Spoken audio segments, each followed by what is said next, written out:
Hello everyone. कैसे हैं आप सब लोग। तो आज हम स्टार्ट करने वाले हैं पोर्टफोलियो पोर्टफोलियो टेम्पलेट बनाएंगे हम, जिसमें हम वेब और एडमिन का दोनों का ही फ्रंट एंड करेंगे, साथ में बैक एंड करेंगे। ठीक है। अ, इसका प्लेलिस्ट है जो स्टार्ट हो रही है आज से। ठीक है। इस प्लेलिस्ट में ऐसे तो मतलब पूरा एक वीडियो जो है वो काफ़ी बड़ा लंबा हो जाएगा अगर पूरा एक ही में बनाऊँ तो। ठीक है, इसलिए मैं इसको डिवाइड कर करके बनाऊँगा। ठीक है, जिसमें आपको यूआई का भी लगेगा पता, साथ में रेक्ट का लगेगा पता। ठीक है, नोड जेएस का लगेगा पता, एचटीएमएल सीएसएस का पता लगेगा। ठीक है, एज अ सिंपल जावास्क्रिप्ट का भी जहाँ पे आपको पता लगेगा। ठीक है। तो ये प्लेलिस्ट होने वाला है रेक्ट से रिलेटेड। ठीक है, जिसमें हम पोर्टफोलियो का बनाएंगे, रेक्ट पोर्टफोलियो प्लेलिस्ट होगा ये। ठीक है। और अगर आपको सेपरेटली HTML CSS का प्लेलिस्ट चाहिए तो आप प्लीज़ कमेंट करें। ठीक है। और आपको जावास्क्रिप्ट का चाहिए तब भी आप कमेंट करें। ठीक है, jQuery का चाहिए तब भी आप कमेंट करें। आपको जो भी है मतलब वेब रिलेटेड अगर आपको कोई प्लेलिस्ट चाहिए तो आप कमेंट कर सकते हो। जो मेरे को आता होगा, ठीक है, वो वहाँ पे मैं मेंशन कर दूंगा, मैं बता दूंगा, आपके कमेंट रीड करके मैं बता दूंगा आपको कि हाँ ये प्लेलिस्ट आ सकती है और ये प्लेलिस्ट करने वाला हूँ। ठीक है। और जो भी आप करोगे इन फ्यूचर नहीं आता होगा तो उसको मैं भी सीख कर आपको फिर डालूंगा एज अ सोन, जितना जल्दी हो सके। ठीक है। और प्लीज़ चैनल को सब्सक्राइब और लाइक ज़रूर करें। ठीक है। और शेयर भी ज़रूर करें अपने फ्रेंडों के साथ जो भी आईटी फील्ड में है। ठीक है। और या फिर जो आना चाहते हैं, ठीक है, उनको भी आप शेयर कर सकते हो, उनको बता सकते हो। ठीक है। तो लेट्स स्टार्ट। तो हम बनाएंगे resume as a portfolio template. ठीक है, रेक्ट में बनाएंगे, जिसमें हम फ्रंट एंड और बैक एंड दोनों ही करने वाले हैं। ठीक है। तो हम दो थीम्स का यूआई देख रहे हैं बिकॉज ऑफ एक यूआई बनाने में और उसको सोचने में काफ़ी ज़्यादा टाइम लगता है, तो मैंने दो थीम्स चूज़ की हुई हैं जिसके कंपोनेंट को देखकर एक कस्टम अपना एक कंपोनेंट जिसके कंपोनेंट्स को देख के एक अपना ही थीम बनाएंगे हम। ठीक है, एक कस्टम थीम बनाएंगे। हम यूज़ नहीं करेंगे, हम बस यहाँ पे इसमें कलर्स वगैरह यूज़ करने वाले हैं, फॉन्ट यूज़ करने वाले हैं हम यहाँ पे। ठीक है, इसके ठीक है कलर्स यूज़ करने वाले हैं। बाकी ऐसा सिमिलर तो हम नहीं बनाने वाले हैं। ठीक है। हाँ, कुछ चीज़ें सिमिलर हो सकती हैं, जैसे ये डिज़ाइन, आइकन का डिज़ाइन, तो कुछ चीज़ें इसमें सिमिलर मिल सकती हैं, अदरवाइज़ कोई सिमिलर नहीं मिलने वाला। ठीक है, सेम ऐसा ही इसमें से भी हम कुछ चीज़ें लेने वाले हैं। ठीक है, जो बढ़िया मतलब हम जो कस्टम बनाने वाले हैं उसमें थोड़ा अलग, बढ़िया सा और अलग करें। ठीक है, यूनिक करें उसको। ठीक है, जिससे कॉपीराइट का इशू भी ना आए और साथ में इन फ्यूचर हम डिप्लॉय करने के बाद कॉपीराइट का इशू भी ना आए और साथ में वो भी चल पड़े। ठीक है, तो हम ऐसा कुछ करने वाले हैं। तो दो वेबसाइट हमने रेफरेंस के लिए ली हुई हैं। ठीक है, तो हम इसको स्टार्ट करने वाले हैं। ठीक है, यही पोर्टफोलियो में हम पोर्टफोलियो थीम हम बनाने वाले हैं इस रेक में, इस प्लेलिस्ट में। ठीक है, जिसको हम स्टार्ट कर रहे हैं। ठीक है। तो सबसे पहले तो मैं आपको बता देता हूँ कि हमें इसके लिए चाहिए क्या क्या है। HTML चाहिए, HTML आना चाहिए, CSS आना चाहिए, जावास्क्रिप्ट की बेसिक नॉलेज होनी चाहिए। ठीक है।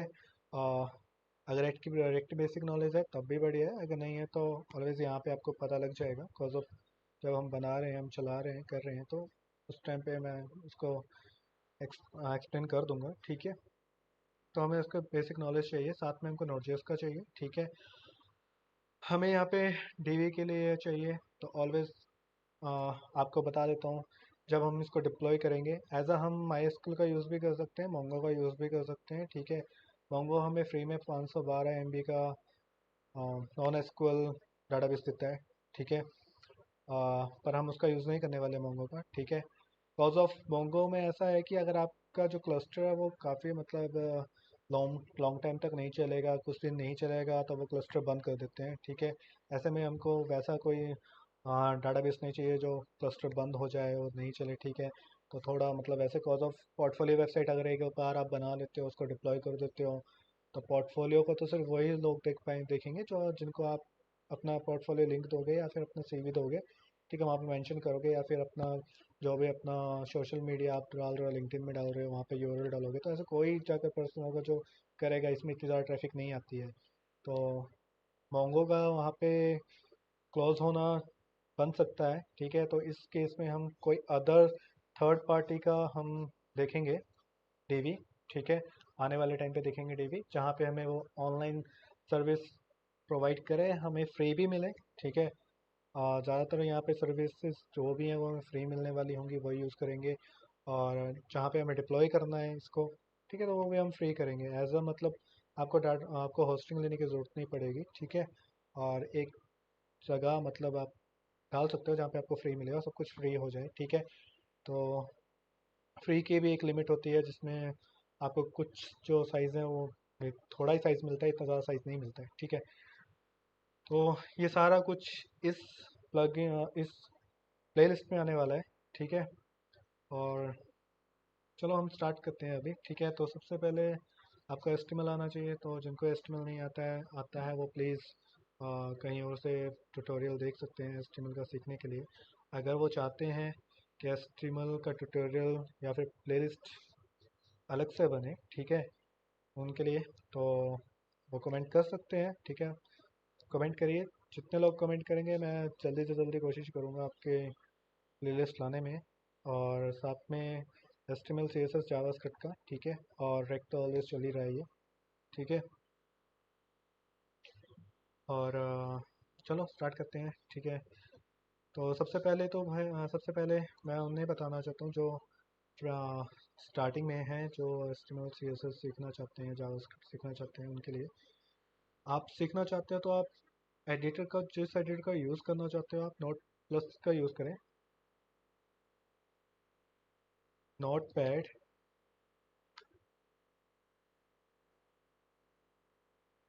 नोट पैड प्लस का यूज़ करें, ठीक है। नोट पैड प्लस का यूज़ करें, या आप डाउनलोड कर लें। एक मिनट,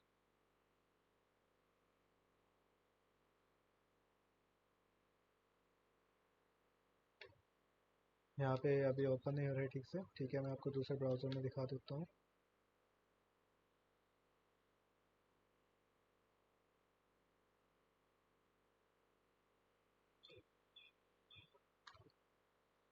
ठीक है, ओपन हो गया है। आप इसका यूज़ करें नोट पैड प्लस का, ठीक है। यहाँ पे आप बढ़िया से मतलब कर सकते हैं, अपने हैंड को बना सकते हैं एस्टिमल के लिए। जो स्टार्टिंग में करना चाहते हैं उनके लिए है, जो स्टार्टिंग कर रहे हैं उनके लिए है, ठीक है। क्योंकि आपको टैग्स लिखना आने चाहिए, उनके अलाइनमेंट करना आना चाहिए, ठीक है। आपको सुगेस्ट की ज़रूरत नहीं पड़ेगी। अगर आप अपनी इसमें कैरियर में आप देख रहे हैं कि कैरियर है आपका HTML CSS फ्रंट एंड में, आप कैरियर बनाना चाहते हैं, उस चीज़ में चाहते हैं, आप सीखना चाहते हो, तो मैं आपको मोस्टली प्रेफर स्टार्टिंग के लिए यही करने वाला हूँ, ठीक है, कि आप इसका ही यूज़ करें। यहाँ पे आपका जो है वो हैंड बनेगा, ठीक है। आपको पता लगेगा, ठीक है, आपकी मिस्टेक्स यहाँ पे होंगी, कॉज ऑफ यहाँ पे ऑटो सुगेस्ट नहीं आता है, ठीक है। तो उनके लिए तो मैं यही कहूँगा कि आप यहाँ पे जाएँ, यहाँ पे डाउनलोड पे क्लिक करें और जो भी लेटेस्ट वर्जन है उसको डाउनलोड कर लें, ठीक है। लेटेस्ट वर्जन या फिर कोई अदर वर्जन डाउनलोड करना चाहते हो वो डाउनलोड कर लें और उसको यूज़ करें, ठीक है। और एज अ सेम जैसे आप नोट पैड यूज़ करते हो वैसे ही सेम इसमें है। आपको जो भी आप फाइल बना रहे हो, उसको फाइल को सबसे पहले आपको HTML बना रहे हो तो HTML को बनाने से पहले आपको इसको सेव करना पड़ेगा। मे भी शायद अगर मेरे इसमें नोट पैड है तो मैं आपको दिखाता हूँ। मेरे इसमें नोट पैड नहीं है, कोई इशू नहीं है। नोट पैड प्लस आ रहा है बट डाउनलोड नहीं है। मैं यहाँ पे डाउनलोड करके आपको दिखा देता हूँ, ठीक है। डाउनलोड पे जाएंगे, डाउनलोड करने के बाद यहाँ पे आपका इंस्टॉलर आ रहा है, ठीक है, जिप आ रहा है, ठीक है। जो भी आप लेना चाहते हैं 32 बिट का है या फिर जो भी 32 बिट आ गया, 64 बिट आ गया, ठीक है। आप जो लेना चाहते हो यहाँ पे देख लो, आपकी सिस्टम रिक्वायरमेंट के ऊपर बात है कि आप क्या लेना चाहते हो। आप पोर्टेबल जिप लेना चाहते हो, इंस्टॉलर लेना चाहते हो, जो भी लेना चाहते हो, ठीक है। डाउनलोड है 64 बिट का चाहिए मेरे को चाहिए इंस्टॉलर। मेरा 64 बिट का ऑपरेटिंग सिस्टम है। ऑलवेज आपका जो Windows 11 है वो तो 64 बिट का ही है, ठीक है। तो आप उसको 64 बिट के इंस्टॉलर को आप कर सकते हैं। अदरवाइज़ कोई और पुराना वेरिएंट यूज़ कर रहा है तो वो 32 बिट का देख लो कि आपका ऑपरेटिंग सिस्टम 32 बिट तो नहीं है। आप 32 बिट का कर लो डाउनलोड, ठीक है।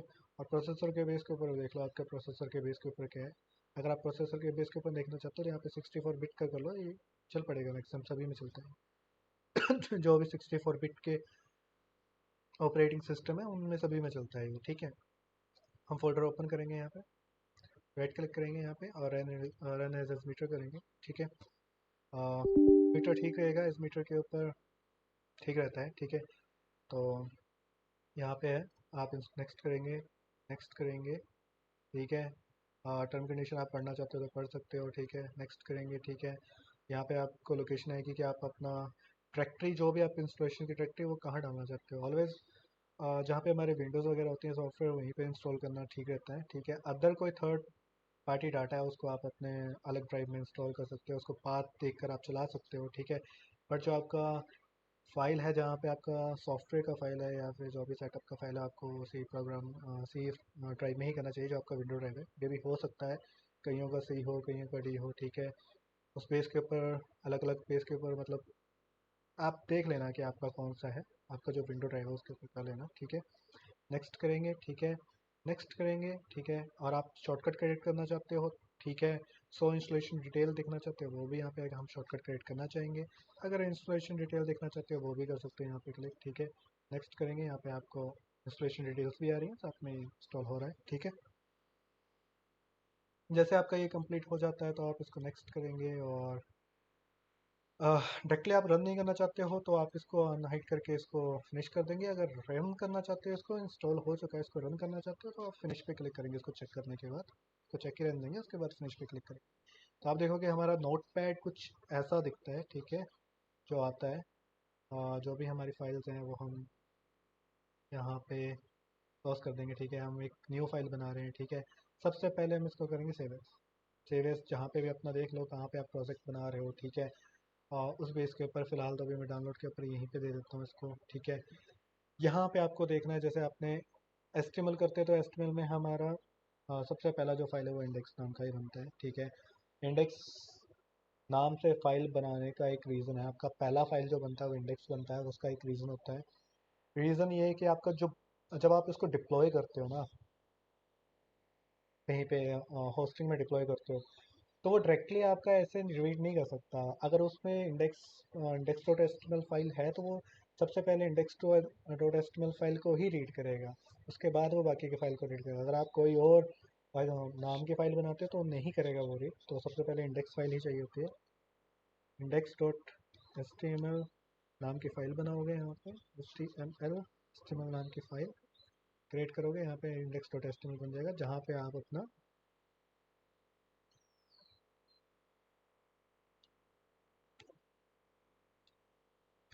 अपना ये कोड लिख सकते हो, ठीक है।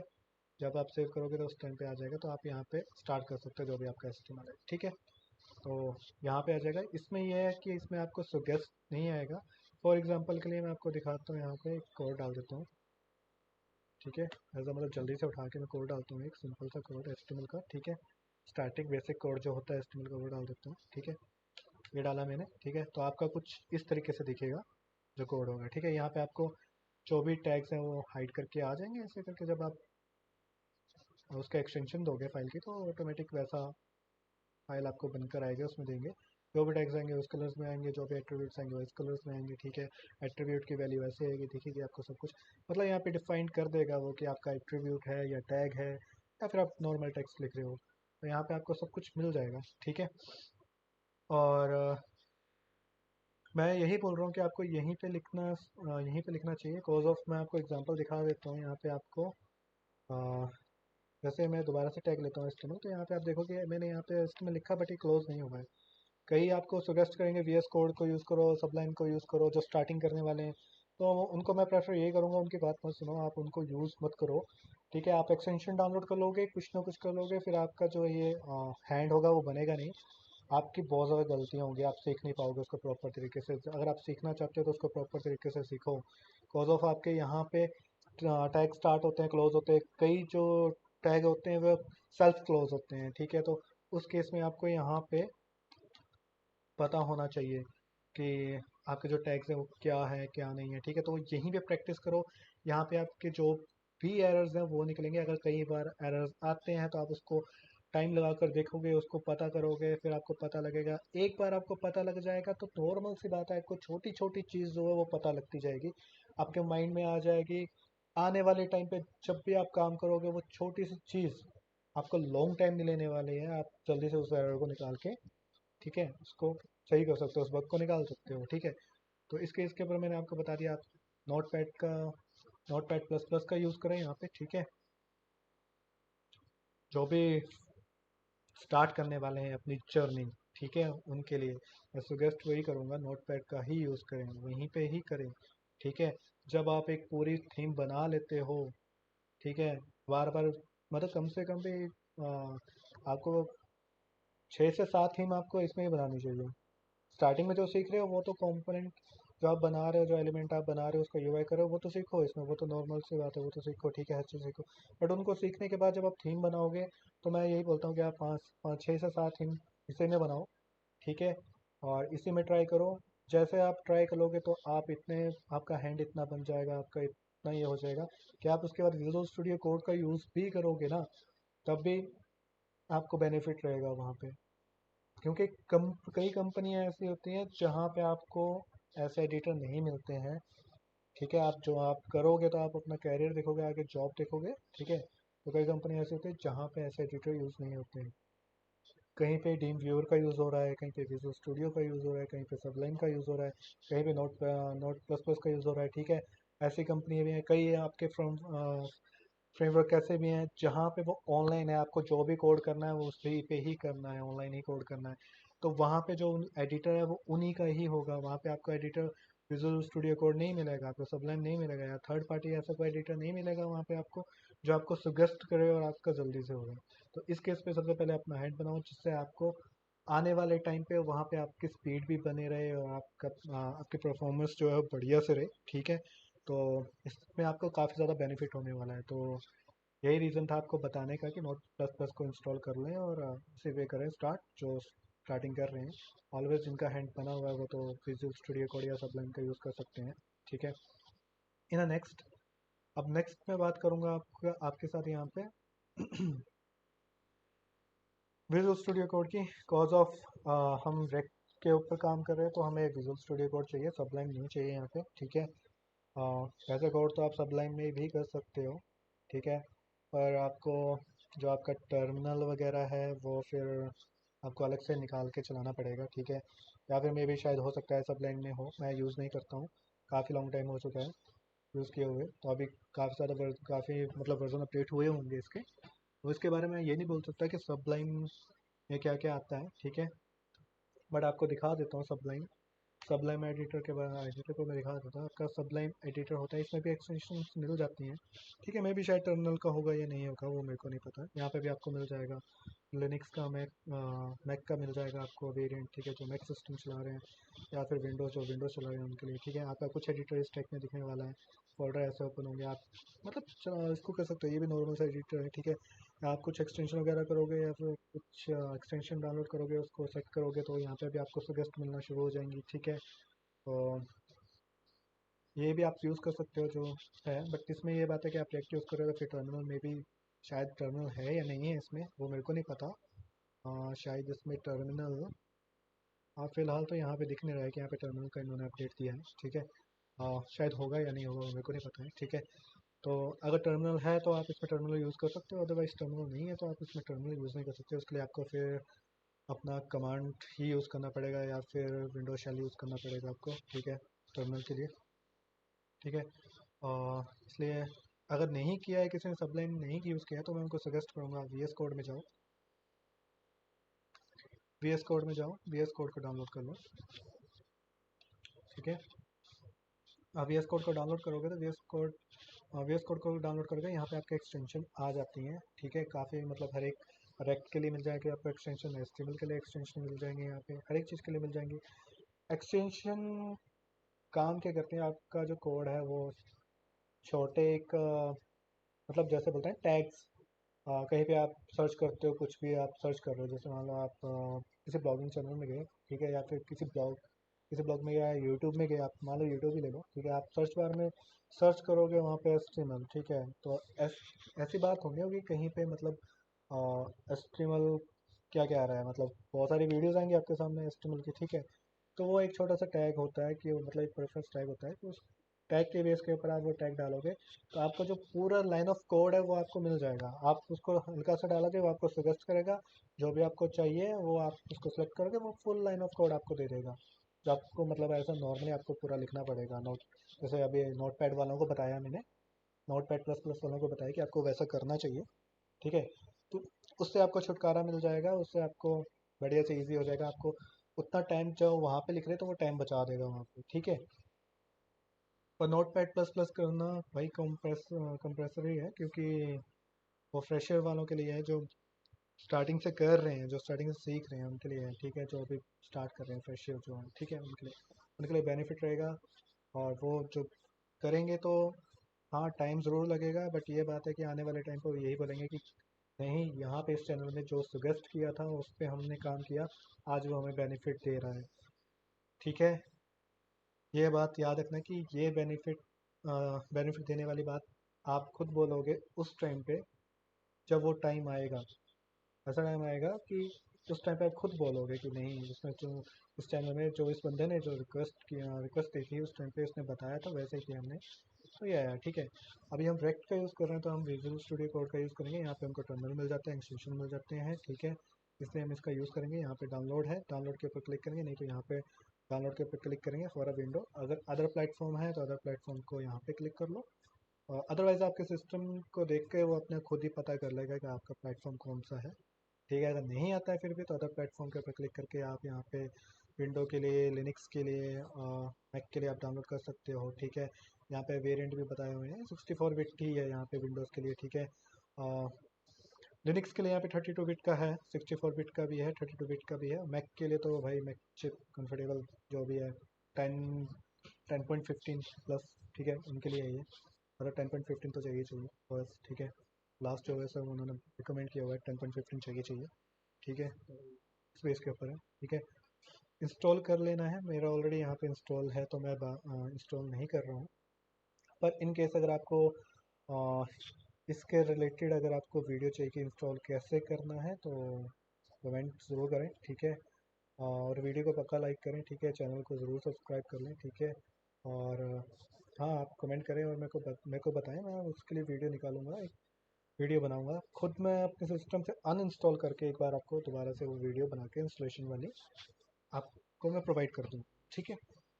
यूट्यूब में यूट्यूब वीडियो में आपको डाल दूंगा मैं, ठीक है, प्लेलिस्ट, अदर प्लेलिस्ट में डाल दूंगा उसको मैं, ठीक है, वहाँ पे आपको मिल जाएगा, नोटिफिकेशन भी आपको मिल जाएगा, ठीक है।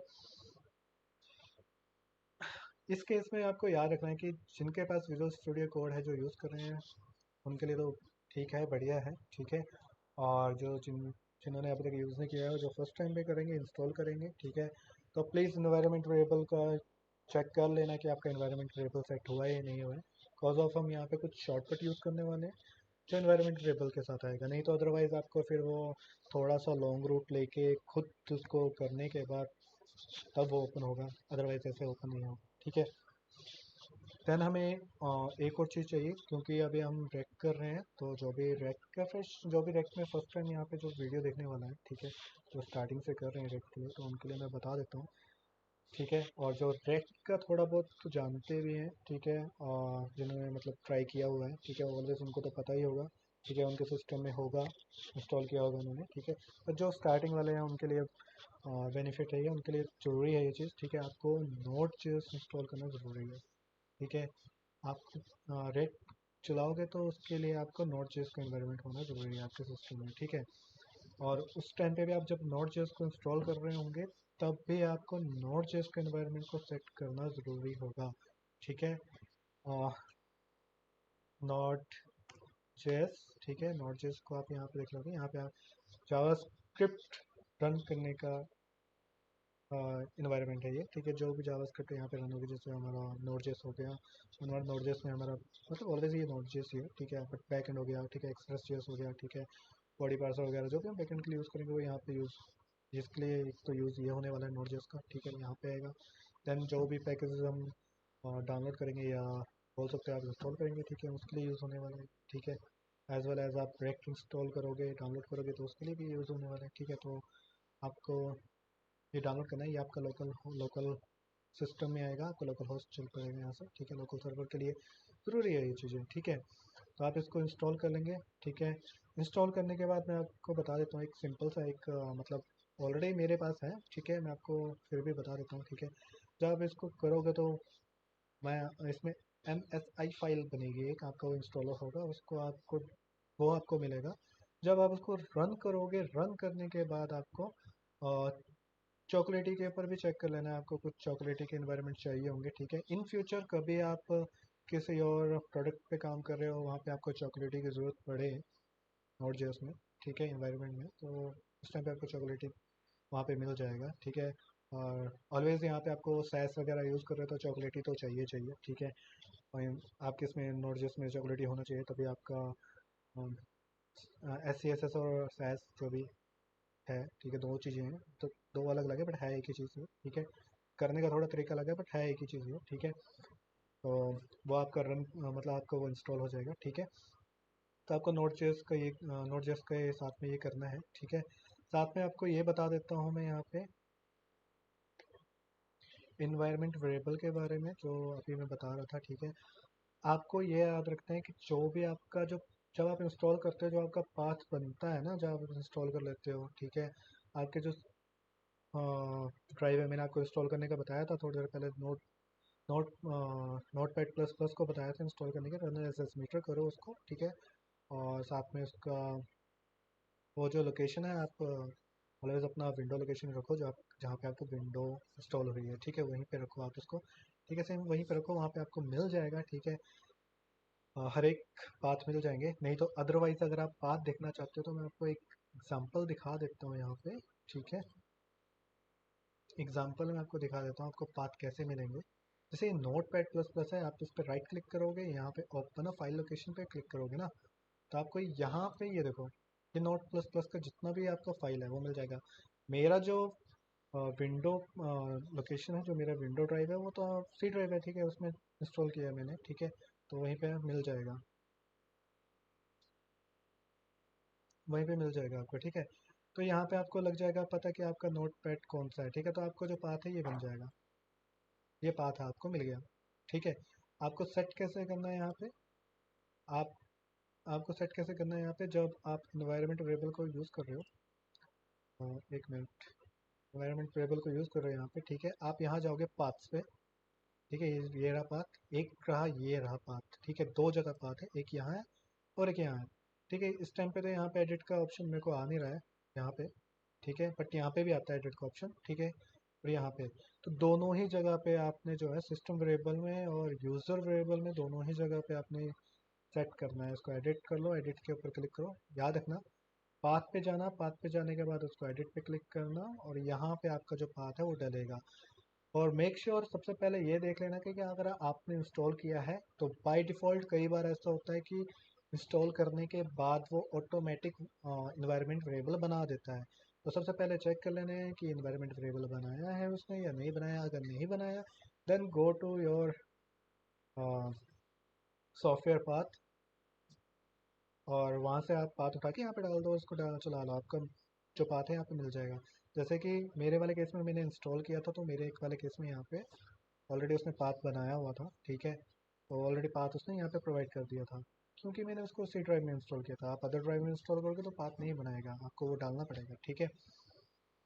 मतलब विंडो जो ड्राइव है उसकी जगह पे अगर आप किसी और ड्राइव में करोगे तो पाथ आपको डालना पड़ेगा वहाँ पे, ठीक है। तो वहाँ पे मिल जाएगा। सेम वैसे ही यहाँ पे आपको दिखेगा कि नोड का होगा, नोड का भी मेरे ख्याल से आपको यहाँ पे मिल जाएगा, ये देखो नोड का है, तो नोड का भी मिल गया आपको यहाँ पे, ठीक है।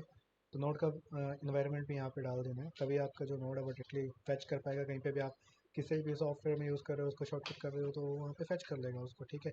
आपका मतलब उठा लेगा कि हाँ आपके सिस्टम में ये है, और आप वो वर्क करना शुरू कर देगा, ठीक है। ये तो कई बार ऐसा होता है कि आपने पाथ नहीं डाला है, इंस्टॉल ज़रूर है आपके उसमें, पाथ नहीं डाला है, तो वहाँ पे वो कई बार ऐसा होता है कि टर्मिनल टाइम पे वो एरर्स देता है, टर्मिनल टाइम पे वो एरर्स देता है, ठीक है।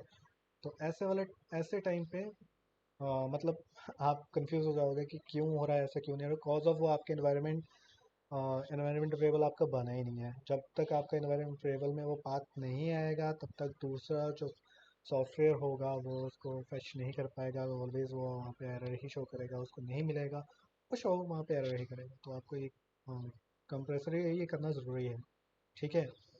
तो ऐसे ही आपको ये सेट कर लेना है, ठीक है। और मतलब सेव कर अप्लाई करके सेव कर लेना है, ठीक है। आपको इन दो चीज़ों की ज़रूरत पड़ेगी सबसे पहले, ठीक है। उसके बाद हम करने वाले हैं यहाँ पे रिएक्ट, ठीक है।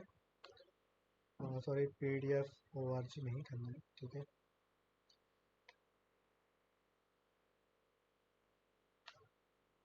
ठीक है, रिएक्ट आ गया, जिसकी जो वेबसाइट है यहाँ पे आप देखोगे रिएक्ट का, तो react.dev है, ठीक है। ओपन करोगे यहाँ, लर्निंग के ऊपर जाओगे, ठीक है। यहाँ पे आपको जो भी डॉक्यूमेंट है रिएक्ट के रिलेटेड वो सारे मिल जाएंगे। एक बार ज़रूर से इसको पढ़ लेना है, ठीक है। मैं सजेस्ट यही करूँगा जो फ्रेशर है उनके लिए, तो मैं मतलब जो फ्रेशर है, मतलब मेरा बोलने का मतलब ये है कि जो स्टार्टिंग कर रहे हैं, फ्रेशर मतलब जो स्टार्टिंग कर रहे हैं, और थोड़ा एक्सपीरियंस वाले मैं उन्हीं को बोलूँगा जो थोड़ा बहुत कर रहे हैं, ठीक है। जो एक्सपीरियंस है, जो थोड़ा बहुत जिन्होंने पहले किया है वो एक्सपीरियंस हो गया मेरे लिए, और जो अभी स्टार्टिंग कर रहे हैं, ठीक है, वो फ्रेशर हो गया मेरे लिए, ठीक है। तो ऑलवेज आप समझ लेना कि फ्रेशर के लिए मैं कब बोल रहा हूँ, ठीक है। तो जो फ्रेशर है तो उनके लिए नेसेसरी है कि ये चीज़ जो है वो पक्का ही पढ़ ले, डॉक्यूमेंट कॉज ऑफ, ये डॉक्यूमेंट ज़रूरी है। आपको यहाँ पे हर एक चीज़ मिलने वाली है, आपका हर एक चीज़ का जितना भी मतलब स्टार्टिंग का जो भी है, कभी भूल जाते हो, ठीक है, कई चीज़ याद नहीं आती, तो यहाँ पे आपको मिल जाएगा, ठीक है। तो आप इसको डॉक्यूमेंट को एक बार रीड कर लें, ठीक है। यहाँ पे आपको सबसे पहले बेसिक यहाँ पे दिखा देता हूँ, एज स्टार्टिंग एज इंस्टॉलेशन, ठीक है। इंस्टॉलेशन के बारे में बताया हुआ है यहाँ पे। ट्राई रेक्ट बोला है इसमें, कंपोनेंट बना के दिखाया है उसने, ठीक है। क्रिएट रेक्ट एप्लीकेशन बोला है इसमें, ठीक है। कैसे करना है क्रिएट रेक्ट एप्लीकेशन, यहाँ पे क्रिएट रेक्ट के ऊपर जाएंगे, ठीक है। आपका इंस्टॉलेशन यहीं से स्टार्ट होगा। यहाँ पे बताया हुआ है इसमें npx और npm। मैं आपको दो चीज़ें बताता हूँ, नोड में आपका npm और npx दोनों ही आते हैं, ठीक है। तो आपको ये चाहिए चाहिए, ठीक है। नोड जेएस, तभी मैंने आपको कहा था कि नोड जेएस आपको चाहिए चाहिए, ठीक है।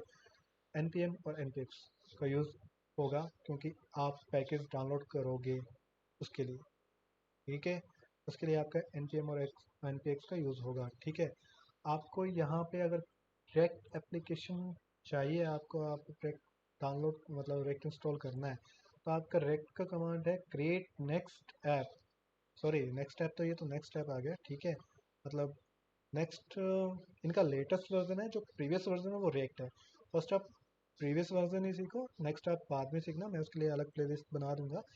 इसमें ज़्यादा कुछ चेंजेस नहीं है, इसमें उन्होंने थोड़ा अपडेट किया हुआ है, राउट चेंज किया हुआ है, ठीक है, और कुछ और चेंजेस है वो की हुई हैं, ठीक है। पर आप रेक्ट जो रेक्ट सीखने वाले हैं उनके लिए यही वीडियो, ठीक है। और यहाँ पे इन्होंने अपडेट किया हुआ है, तो आपको मैं बता देता हूँ, यहाँ पे इनकी जो कमांड है उसमें थोड़ा सा चेंज है। यहाँ पे क्रिएट नेक्स्ट लिखा है, बट यहाँ पे हमें रिएक्ट लिखना है, ठीक है। क्रिएट रिएक्ट ऐप करना है, ठीक है। लेटेस्ट है तो लेटेस्ट डालना है, लेटेस्ट डाउनलोड करना है तो लेटेस्ट डालना है, अदरवाइज लेटेस्ट नहीं डालोगे तो कोई इशू नहीं है, ठीक है। अब मैं आपको एग्जांपल के लिए मैं यहाँ पे दिखा देता हूँ आपको, ठीक है। जैसे ये मैंने ये बनाया हुआ था एप्लीकेशन थोड़ी देर पहले, ठीक है। तो ऑलवेज मैं इसको दोबारा से कॉपी कर लूँगा, मेरे को सेम टू सेम यही बनाना है, तो मैं सेम टू सेम इसको कॉपी कर लूँगा।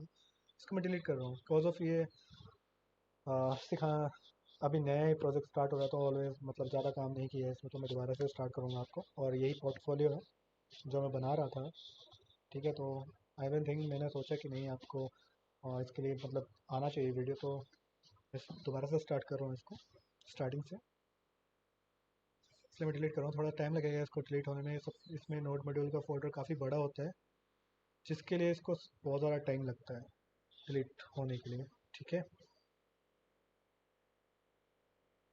थोड़ा सा वेट करें।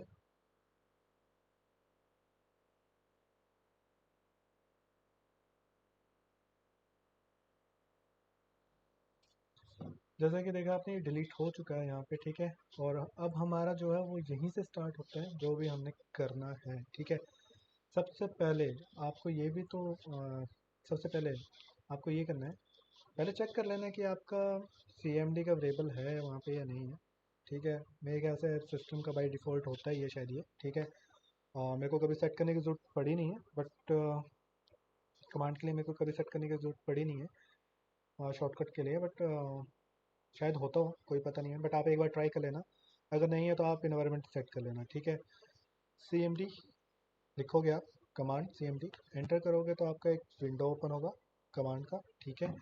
आपका वही फोल्डर, जिस फोल्डर के ऊपर आप कर रहे हो उसी फोल्डर को यहाँ पे वो ओपन कर देगा कमांड में, ठीक है। आपको बार बार ऐसा करने की ज़रूरत नहीं पड़ेगी कि CD ड्राइव सी में जाना है या उस फोल्डर में जाना है, उस फोल्डर में जाने की जरूरत नहीं। आप फोल्डर डायरेक्ट ओपन करो, यहाँ पे CMD लिखो भाई, उसी फोल्डर की डायरेक्टरी आपके पास यहाँ पे ओपन हो जाएगी, ठीक है। उसके बाद यहाँ पे आपको क्या करना है, यहाँ पे आपको ये करना है कि आप लिखोगे npx, ठीक है। ये आपका यूज़ होगा रेक्ट को डाउनलोड इंस्टॉल करने के लिए, ठीक है। npx create create react app, ठीक है। उसके बाद जो अभी मैंने बताया था आपको कि मैं बना रहा था एक प्रोजेक्ट, तो ऑलवेज उस प्रोजेक्ट को बनाना है। मैंने यहीं पे क्यों किया उसका भी एक मैं रीज़न बता देता हूँ। आप पहले फोल्डर क्रिएट करने के बाद मैंने ये क्रिएट कमांड क्यों नहीं की, उसका रीज़न भी मैं आपको बता देता हूँ, ठीक है। जब आप इसको क्रिएट करोगे तो जब ये इंस्टॉल होगा, रेक्ट इंस्टॉल होगा, तो बाय डिफ़ॉल्ट एक फ़ोल्डर बनाएगा जिसके अंदर वो रेक्ट इंस्टॉल होगा, ठीक है। आपका प्रोजेक्ट का फोल्डर बनेगा इस नाम से, उसके बाद ये उसके अंदर रेक्ट इंस्टॉल होगा, ठीक है। रेक्ट इंस्टॉल होगा मतलब आपके जितने भी फाइल्स हैं वो रेक्ट की सारी डाउनलोड होंगी, वो सारी की सारी, ठीक है। तो इस केस के ऊपर मैंने आपको ये इसलिए बताया कि आपको फोल्डर बनाने की जरूरत नहीं है, डायरेक्टली आप यहाँ पे आओ, आप create npx create react type करो, अपना जो भी प्रोजेक्ट का नाम है उसका नाम दो, और उसके बाद उसको कर लो एंटर। तो ऑटोमेटिक क्या काम करेगा, जैसे ये करोगे तो यहाँ पे देखोगे पोर्टफोलियो नाम का यहाँ पे ये आ गया, फोल्डर बन गया, ठीक है। और जितने भी आपके यहाँ पे इंस्टॉलेशन वो चलेगी, जैसे कि आपका इंस्टॉलेशन यहाँ पे रिएक्ट इंस्टॉल हो रहा है, ठीक है, रिएक्ट डॉम हो रहा है, ठीक है, रिएक्ट स्क्रिप्ट्स हो रहे हैं, ठीक है, और CRA टेम्पलेट हो रहा है। वो CRA टेम्पलेट नॉर्मल टेम्पलेट है जो बेसिक है रिएक्ट का, ठीक है, वही। और बाकी के जो स्क्रिप्ट्स हैं जहाँ पे जो हमारे काम आते हैं रिएक्ट को यूज़ करने में, जो इसको इसके फंक्शन को वर्क करवाने में काम आती है, वही आती है। ज़्यादा नहीं होती, इसके सर्वर के लिए होती है वो, ठीक है।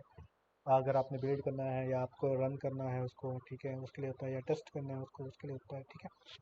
ऐसे कुछ स्क्रिप्ट्स होती हैं। या अदरवाइज़ अगर आप कुछ अलग, कुछ नया, कुछ एक और फंक्शन बना रहे हो, ठीक है, जिसके लिए आपको स्क्रिप्ट कमांड चाहिए और आप वहाँ पे स्क्रिप्ट डालना चाहते हो कि वो स्क्रिप्ट रन करे तभी वो वर्क करे, तो आप खुद भी बना सकते हो, ठीक है।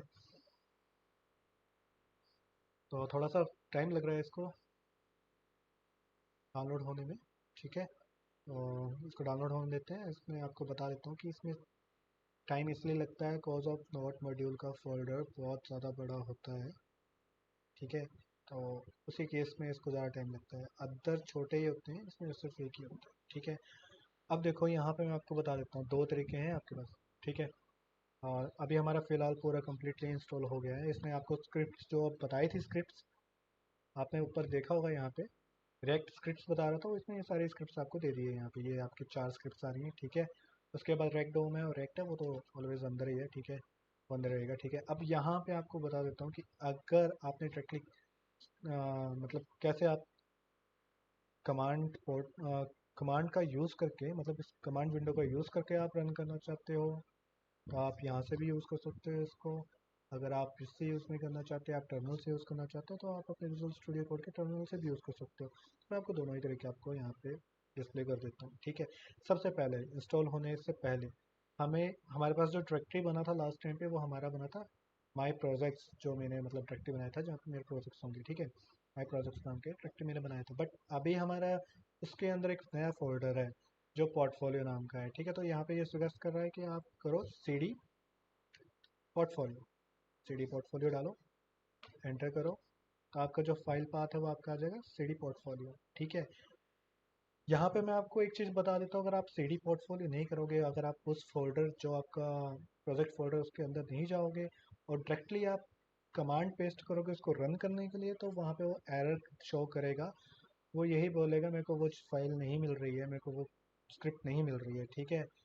तो वो एरर्स वो शो करेगा, ठीक है। मैं आपको एक्सप्लेन कर दूंगा, अभी मैं आपको एक्सप्लेन कर देता हूँ, ठीक है। थोड़ी देर में आपको एक्सप्लेन कर देता हूँ कि कैसे एरर्स आते हैं और कैसे नहीं आते। फिलहाल मैं आपको रन करके दिखा देता हूँ, जैसे कि हमारे यहाँ पे बताया हुआ है यहाँ पे इसमें स्क्रिप्ट दी हुई है कि npm स्टार्ट करना है यहाँ पे, ठीक है। तो npm लिखेंगे हम, स्टार्ट लिखेंगे और एंटर करेंगे, ठीक है। जैसे हम इसको एंटर करेंगे हमारा जो सर्वर है वो स्टार्ट हो जाएगा, local server. Local server start होने के बाद हमारे पास बेसिक जो मैंने आपको यहाँ पे दिखाया था ऊपर, CRA टेम्पलेट, तो वो हमारा ये टेम्पलेट आ गया। CRA टेम्पलेट जो क्रिएट किया है रिएक्ट ने, बेसिक टेम्पलेट, वो यहाँ ये टेम्पलेट है जो बाय डिफ़ॉल्ट आया है, ठीक है। तो ये आ जाएगा, आपको मिल जाएगा, ठीक है। एक ये तरीका है आपका कमांड से यूज़ करने में, कमांड का यूज़ करने से आपको रन करने का ये तरीका है। आपको क्लोज करोगे तो कंट्रोल C प्रेस करना है। अब कमांड का यूज़ कर रहे हो तो यहाँ पे ये पूछ रहा है कि आप टर्मिनल को ऑफ करना चाहते हो या नहीं, तो हाँ तो यस वाई यूज़ करोगे, नहीं तो एम नहीं यूज़ करोगे। वाई करेंगे तो क्लोज हो गया ये। अब यहाँ जाओगे, रिफ्रेश करोगे तो आपका जो सर्वर है वो क्लोज है, देखो this site can not be reach, ठीक है। अब मैं आपको दिखाता हूँ कि जैसे कि मैंने आपको बताया था कि एरर के बारे में बताया था मैंने आपको थोड़ी देर पहले। एरर मानो कि मैं इस पाथ डायरेक्टली मैंने यही फोल्डर का पाथ ओपन किया है, मैंने प्रोजेक्ट फोल्डर नहीं ओपन किया, ठीक है। मैं यहाँ पे करूँगा CMD डायरेक्ट, ठीक है। मेरा जो है वो पाथ प्रोजेक्ट मतलब मेरा अपना मेन डायरेक्टरी है जहाँ पे मैं अपने प्रोजेक्ट रख रहा हूँ, वो डायरेक्टरी मतलब उसके अंदर वाला फोल्डर नहीं है जहाँ पे मेरा प्रोजेक्ट है, ठीक है। अब मैं यहाँ पे उसको यूज़ कर लेता हूँ, npm स्टार्ट करता हूँ, ठीक है, और एंटर करूँगा तो यहाँ पे आपको देखो ये एरर दिखाएगा। ये एग्जांपल है आपके सामने, ठीक है, क्योंकि उसको भाई पैकेज डॉट जेसन फाइल उसको मिल ही नहीं रहा है, ठीक है। उसको पैकेज डॉट जेसन फाइल नहीं मिल रहा है, इसकी वजह से वो एरर शो कर रहा है कि यहाँ पे ये है। बट वो पैकेज डॉट जेसन फाइल को रीड करेगा, उसके अंदर जो भी है उसको रीड करेगा, उसके बाद ही वो आगे की स्क्रिप्ट रन करेगा। अगर इसमें भी कई बार इसमें अगर प्रॉब्लम आती है आपके पैकेज डॉट जेसन फाइल में, ठीक है, तो उस टाइम पे भी आपका यहाँ पे एरर शो करेगा और तभी वो रन नहीं करने देगा, ठीक है। तो थोड़ा सा उसके लिए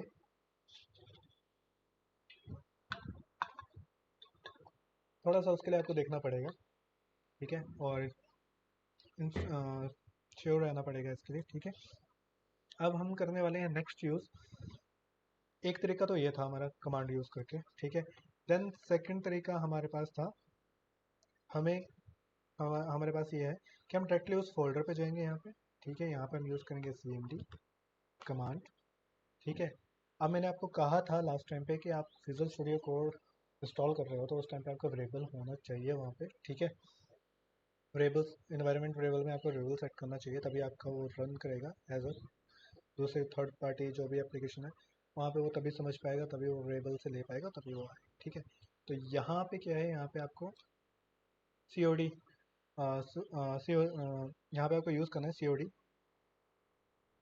कॉड डॉट, ठीक है।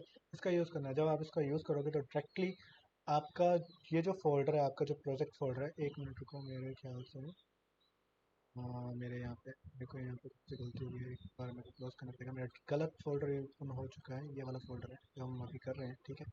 फिर से करेंगे यहाँ पे CMD कमांड का यूज़, ठीक है, और यहाँ पे करेंगे COD कोड डॉट एंटर, तो आपका विजुअल स्टूडियो कोड ओपन हो जाएगा और वही डायरेक्टरी ओपन होगी जो आपका मेन प्रोजेक्ट है उसका है, उसी वही डायरेक्टरी यहाँ पे ओपन होने वाली है, ठीक है। ठीक है, वही डायरेक्टरी यूज ओपन होने वाली है, ठीक है। अब आप देखोगे यहाँ पे कि हमारे पास बाय डिफ़ॉल्ट जब हमने इंस्टॉल किया, ठीक है, तो स्टार्टिंग में हम बाकी के फोल्डर्स को छोड़ के हम पहले फाइल्स के बारे में बता देते हैं आपको। नीचे जो बॉटम में फाइल आ रही है जो मेन है, जो इस डायरेक्टरी के लिए मेन है, जो आपको हमेशा याद रखनी है, उसमें से क्या चाहिए हमको क्या नहीं चाहिए, ठीक है। तो बता देता हूँ आपको मैं उसके लिए, ठीक है। रीडमी फाइल है, ये बेसिक फाइल है जो डाउनलोड होती है जब आप रिएक्ट फ्रेमवर्क जो है इंस्टॉल करते हैं, डाउनलोड करते हो, ठीक है, उस टाइम पे। तो यहाँ पे भी आपको स्क्रिप्ट्स जो है वो यहाँ पे प्रोवाइड किए हैं, बताया हुआ है इसमें थोड़ी सी डिटेल्स है, ये क्यों है क्या कर रहा है, ठीक है। तो इसको थोड़ा पढ़ लेना, नहीं तो अदरवाइज़ आप यहाँ पे इनके लिंक के ऊपर जाकर भी देख सकते हैं, ठीक है। थोड़ी डिटेल है कि रेडमी अब इन्होंने अपना प्रोडक्ट बनाया हुआ है, ठीक है, एक प्रोडक्ट बना हुआ है, ठीक है। फेसबुक वालों ने अपना प्रोडक्ट बनाया, ठीक है। अब उन्होंने क्या किया, प्रोडक्ट बनाया है तो उसको यूज़ कैसे करना है, या फिर कोई अदर कोई यूज़ करने के लिए आ रहा है तो कैसे करेगा उसको यूज़, क्या क्या मिलेगा, कैसे कैसे होगा, ठीक है, कहाँ पे जाएगा, तो उसके लिए थोड़ा सा डॉक्यूमेंट के लिए यहाँ पे उसने रेडमी फाइल बनाई हुई है, ठीक है, रेडमी डॉट MD फाइल, ठीक है। तो ये एक टेक्स्ट फाइल है, ठीक है, जो आपको मिल जाती है, ठीक है। अगर आपको आता है तो वेल एंड गुड है, तो अब आपको इस फाइल की ज़रूरत नहीं पड़ेगी, ठीक है। अगर आपको नहीं आता तो मे बी आप डेवलपमेंट मोड में हो तो इसको रखो, ठीक है। जब आप इसको बिल्ड करके आप इसको बना के बिल्ड करोगे और उसको डिप्लॉय करोगे, तब उस टाइम पे आप उसको हटा सकते हो, उस टाइम पे डालने की ज़रूरत नहीं पड़ेगी आपको। इट्स ओके, उसकी कोई ज़रूरत नहीं पड़ेगी आपको, ठीक है। देन नेक्स्ट आता है हमारे पास पैकेट डॉट जेसन फाइल, ठीक है। इस फाइल में हमारे पास पूरा जो हमारा प्रोजेक्ट है उसका डिटेल होता है, ठीक है। हमारा जो प्रोजेक्ट है, अभी मैंने कौन सा प्रोजेक्ट बनाया था, पोर्टफोलियो नाम का प्रोजेक्ट बनाया था, तो पोर्टफोलियो नाम का यहाँ पे बता रहे हैं कि पोर्टफोलियो, उसका जो वर्जन है वो बताएगा, ठीक है। जो भी डिपेंडेंसीज हैं वो यहाँ पे आ रही हैं, सारी की सारी ये सब डिपेंडेंसीज हैं, ठीक है।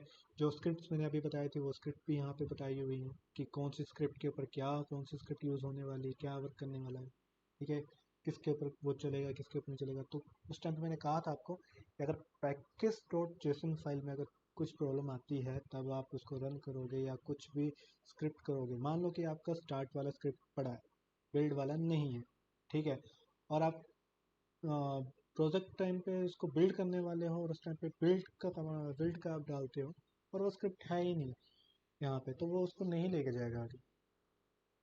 बेशक आपके पास पूरा सोर्स ऑफ कोड पड़ा होगा बिल्ड करने वाला कि आप बिल्ड कर सकते हो, बट स्क्रिप्ट यहाँ पे होगी ही नहीं, तो यहाँ पे मेंशन ही नहीं होगी, जेसन फाइल में मेंशन नहीं होगी, तो वो नहीं करेगा, आपको एरर ही शो करेगा यहाँ पे। जैसे रन करते हो और वहाँ पे एरर शो करवाया था, वैसे आपको कुछ और वहाँ पे शो करेगा, ठीक है। इस केस में अब यहाँ पे हमारे पास जो भी आ रहा है, ठीक है, डोम आ रहा है, जो भी आ रहा है, रेक्ट आ रहा है, वो यहाँ पे एक रेक्ट यहाँ ये रेक्ट है हमारा 19.1 वर्जन का हो रहा है, ठीक है। जहाँ पे एक ये है हमारे पास पैकेज, एक पैकेज हमारे पास है रेक्ट डोम का पैकेज यहाँ पे आ रहा है, और ये रेक्ट स्क्रिप्ट का पैकेज है जो हमारे पास यहाँ, ठीक है। और इन केस हमारे पास जितने भी फ्यूचर में हम जो भी पैकेजेस इंस्टॉल करने वाले हैं रेक्ट के लिए, ठीक है, जो भी पैकेजेस इंस्टॉल करने वाले हैं वो सारे के सारे यहीं पे आने वाले हैं, यहीं पे आपको शो होंगे और यहीं पे उसका वर्जन शो होगा। और आपको मेक श्योर मैं आपको एक बात बता देता हूँ, इन फ्यूचर के लिए याद रखो, जब डिप्लॉय करने का टाइम आएगा उस टाइम पे वो एक बार मैं रिपीट कर दूंगा, वैसे वो रिपीट होगा ही होगा वहाँ पे, ठीक है। बट अभी के लिए स्टार्टिंग वाले टाइम पे मैं आपको बता देता हूँ, ठीक है। आप डेवलपमेंट मोड में उस टाइम पे आपने अभी रेक्ट इंस्टॉल किया, आप इस पर काम कर रहे हो, ठीक है, आप अभी बिल्ड नहीं कर रहे हो, इसको डिप्लॉय नहीं कर रहे हो, ठीक है। तब तक डेवलपमेंट मोड में आपको क्या क्या चाहिए, आपको नोड मॉड्यूल फोल्डर होना चाहिए, ठीक है, डेवलपिंग मोड में। तभी आपका जो जितने भी पैकेजेस हैं वो वहीं पे आते हैं, नोड मॉड्यूल में आते हैं, ठीक है।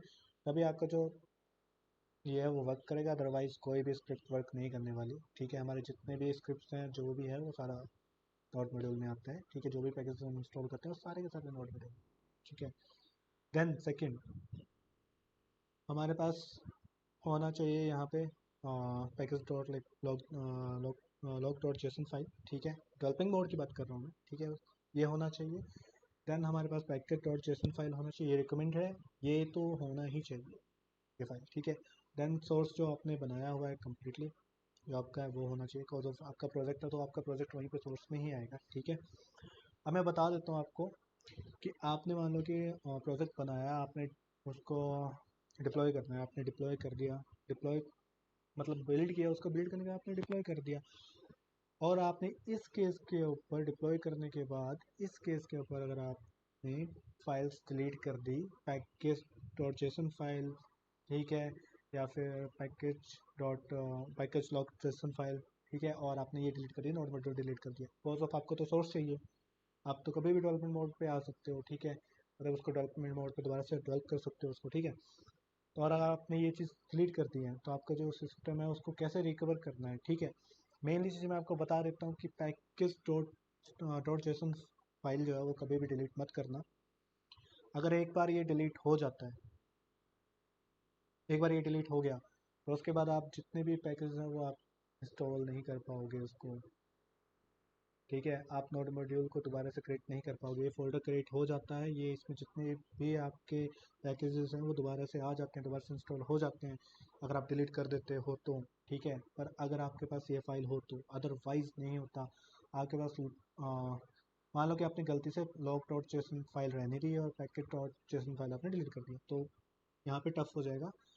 पर आपको यहाँ पे packet dot log dot JSON file में आपको मिल जाएगा। तो इसको आप खुद भी मतलब पैकेट डॉट जेसन फाइल को मतलब जो जेसन जान जिनको जेसन आता है, जिनको जेसन का यूज़ करने आता है, ठीक है, वो यहाँ पे जेसन फाइल बना सकते हैं, पैकेट डॉट जेसन फाइल, ठीक है। यहाँ पे फिर यही बात है कि आपको देखना पड़ेगा कौन कौन से स्क्रिप्ट्स हैं जो मतलब यहाँ पे आई थी पहले, वो सारे के सारे आपको कस्टम लिखनी पड़ेंगी, तभी काम हो पाएगा, अदरवाइज़ नहीं हो पाएगा। अदरवाइज़ आप कुछ भी नहीं कर पाओगे, उसको दोबारा से रिकवर नहीं कर पाओगे अपने जो भी डेवलपमेंट है उसको डेवलपमेंट वाली चीज़ को रिकवर नहीं कर पाओगे, ठीक है। देन एक और चीज़ मैं आपको बता देता हूँ इसके साथ में, बाई चांस अगर आपका डिलीट हो जाता है उसके बाद भी आप इसको रिकवर कर सकते हो। आप एक नया बनाओ, एक नया मतलब सेम प्रोजेक्ट आप कहीं और किसी और फोल्डर में अंदर में बनाओ, ठीक है, सेम इसी नाम के ऊपर प्रोजेक्ट के ऊपर, ठीक है। अपना जितना भी सोर्स फाइल है एक बार रिएक्ट इंस्टॉल करो, ठीक है। इंस्टॉल करने के बाद जो आपका सोर्स फाइल है वो आप वहाँ पे डाल दो, ठीक है। जैसे आप वहाँ पे डाल दोगे सोर्स फाइल को, उसके बाद आप उसको रन करके देखो। रन करने के बाद जितने भी एरर्स आएंगे वो सारे के सारे एरर्स आपको वही बताएंगे कि आपके पास कौन कौन से पैकेजेस होने चाहिए।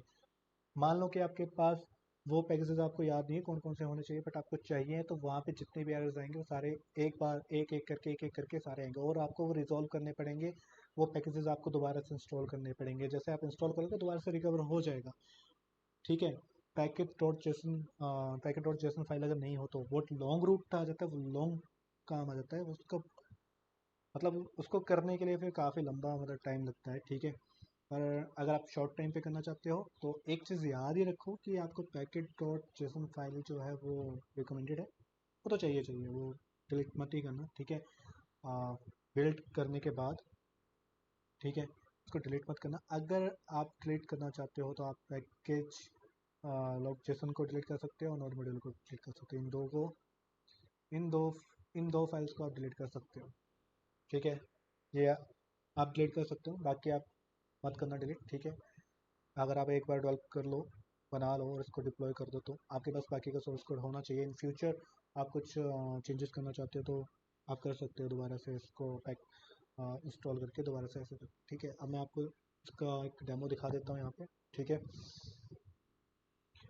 मान लो कि आपके पास यहाँ पे, अभी मैं आपको सबसे पहले मैं यहाँ पे टर्मिनल ओपन करके दिखा देता हूँ, ठीक है। टर्मिनल ओपन किया डायरेक्टली, ठीक है, हमारा पाथ आ चुका है वही सेम टू सेम, ठीक है। तो हमारा प्रोजेक्ट पाथ है, यहाँ पे हम करेंगे npm स्टार्ट, ठीक है। अभी आप देखो, मैं आपको कुछ दिखाता हूँ, एरर्स दिखाऊंगा, ठीक है। नोटिस करो उस चीज़ को, ये आ गया आपका प्रोजेक्ट डिप्लॉय हो गया, ठीक है। प्रोजेक्ट डिप्लॉय होने के बाद अगर बाई चांस आप नोड मॉड्यूल को डिलीट कर देते हो, मान लो कि आपका जो प्रोजेक्ट है उस टाइम पे आपका नोड मॉड्यूल डिलीट है, कंटिन्यू करूँगा मैं यहाँ पे, यहाँ मेरे को डिलीट करना है।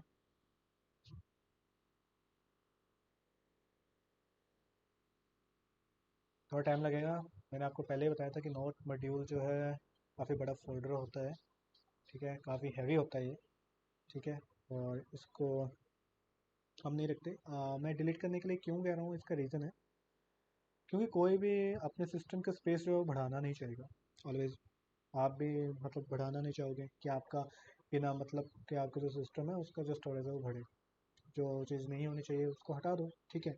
ऐसे सेम आपका गेटअप है, गेटअप में आप जब भी इसको पुश करोगे, आप अपना प्रोजेक्ट को पुश करोगे गेटअप में, ठीक है, तो उस टाइम पे भी आप unnecessary files, unnecessary folder files को क्यों डालोगे, जो दोबारा से आप उसको दे सकते हो, उसको डाउनलोड कर सकते हो, दोबारा से कर सकते हो। आपके पास इंटरनेट कनेक्शन होगा, आप दोबारा से उसको क्रिएट कर सकते हो, तो आप उसको क्यों डाउनलोड, उसको क्यों करोगे। इस केस के ऊपर ये चीज़ें डिलीट होती हैं कि आपका जो साइज़ है आपका सिस्टम में, जो साइज़ है डाटा का साइज़ है वो कम हो जाए, ठीक है। और आपके सिस्टम फ्री रहे, ठीक है, जो भी आपका जितना भी स्पेस है वो फ्री रहे, ठीक है। और आप उसमें और नए प्रोजेक्ट भी बना सको, ठीक है, उसके इसके लिए होता है। एक मिनट, थोड़ा सा यहाँ पे पॉपअप आया, इसको मैंने यस, सॉरी, यहाँ पे यस भी करना है आपको।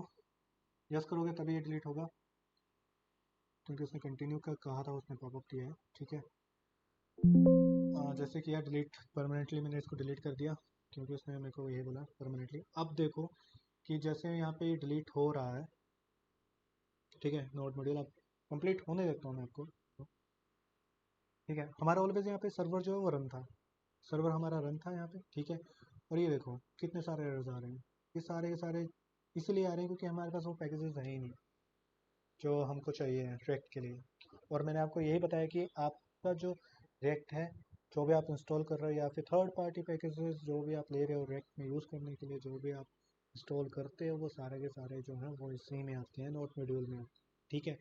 पर जब आप इसको बिल्ड कर देते हो, बिल्ड करने के बाद जो बिल्ड फाइल होती है वो काफ़ी ज़्यादा छोटी बन जाती है। ठीक है। वो जब सर्वर में डिप्लॉय हो जाती है, जो भी पैकेजेस चाहिए होते हैं उसको वहाँ पे मिल जाते हैं। ठीक है। आपको उस टाइम पे ज़रूरत नहीं पड़ती, उस टाइम पे आपको बिल्ड में वो नोड मॉड्यूल का फाइल की ज़रूरत नहीं पड़ती है। ठीक है। वो काफ़ी ज़्यादा शॉर्ट हो जाता है नोड मॉड्यूल। ठीक है। तो आपको लग गया होगा पता कि नोड मॉड्यूल फोल्डर हमारे लिए कितना इंपॉर्टेंट है। हमारा जो पूरा फ्रेमवर्क है इसी के बेस के ऊपर है, पर हम इसको दोबारा क्रिएट कर सकते हैं। ठीक है। अब मान लो कि ये वाला फाइल भी मैंने आपको कहा था डिलीट करने के लिए कि ये वाला फाइल डिलीट कर सकते हैं, पैकेट लॉग जेसन। ठीक है। बस आपको यही है, पैकेज जेसन फाइल आपको चाहिए, इसको डिलीट नहीं करना है। ठीक है। अब आप करना चाहते हो कि आप इसको दोबारा से पैकेज मतलब जो भी हमने अभी किया उसको दोबारा से इंस्टॉल करना चाहते हो, जो था पहले से जो हमारे पास पैकेज, इसमें जितने भी हमारे पास डिपेंडेंसीज हैं, जितने भी हमारे पास जो भी हैं स्क्रिप्ट्स हैं, ठीक है, वो सब कुछ दोबारा से चाहते हो इंस्टॉल करना, तो उसको कैसे करेंगे। और यहाँ पे मैं बता देता हूँ ये नहीं है तो यहाँ पे आपको रीलोड करोगे तो नहीं होगा, क्योंकि वो उसने सर्वर ही बंद कर दिया होगा। सर्वर बंद हो चुका है क्योंकि आपका वो मॉड्यूल से ही, नोड मॉड्यूल से ही सर्वर चल रहा था, उसकी वजह से यहाँ पे बंद हो चुका है सर्वर। ठीक है। तो यहाँ पे चेक करो, यहाँ पे करोगे तो आप क्या करोगे, आपका कमांड क्या है, npm आई टाइप करोगे। मेनली ये वहीं पे काम करेगा जहाँ पे आपका प्रोजेक्ट फोल्डर है, उसके अंदर ही काम करेगा। तो मेक श्योर आपके प्रोजेक्ट के डायरेक्टरी के अंदर ही करना है। मैंने आपको पहले बताया अगर प्रोजेक्ट डायरेक्टरी के बाहर करोगे तो एरर आएंगे, और अगर अंदर करोगे तो वो काम करेगा। ठीक है। तो यहाँ पे आप npm करोगे, एंटर करोगे, तो ये दोबारा से जो भी आपके नोड मॉड्यूल था, ठीक है, और या फिर आपका जो पैकेट लॉग तो जेसन फाइल था, ठीक है, उसको दोबारा फिर से वो रिक्रिएट कर देगा। यहाँ पे थोड़ा सा टाइम लगेगा, इसको वो थोड़ा सा वेट करें।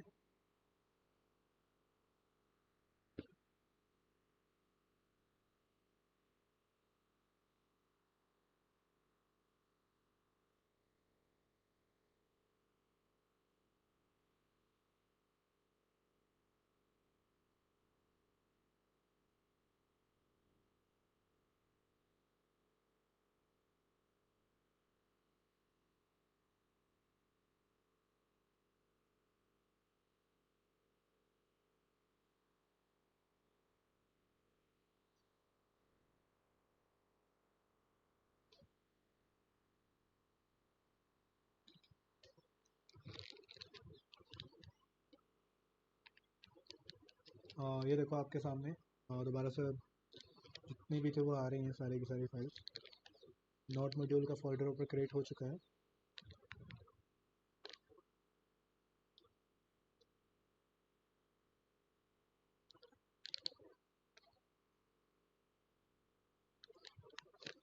और आपका package dot log JSON file भी आपका आ चुका है, दोबारा से रिक्रिएट हो गया है। ठीक है। तो ये था आपका एक मतलब इसको दोबारा से लाने का तरीका। जो आप मान लो इन केस अगर आपका नोट मॉड्यूल डिलीट हो जाता है और package log dot JSON file आपका जो डिलीट हो जाता है, उसके बाद आप कैसे लेके आ सकते हो, इसके लिए आपको सिर्फ पैकेज डॉट जेसन फाइल होना ज़रूरी है, नेसेसरी है। ठीक है। बाकी तो आपका जो प्रोजेक्ट है वो तो होना ही चाहिए। ठीक है। उसके बाद दोबारा से हम इसको कमांड देंगे npm स्टार्ट। हम दोबारा से सर्वर स्टार्ट करके दिखाएंगे आपको जो हमने दोबारा से इंस्टॉल किया उसके बाद चलता है या नहीं चलता है। तो देखो आपके सामने ही है, जो है चल रहा है, वर्क कर रहा है। ठीक है। देन नेक्स्ट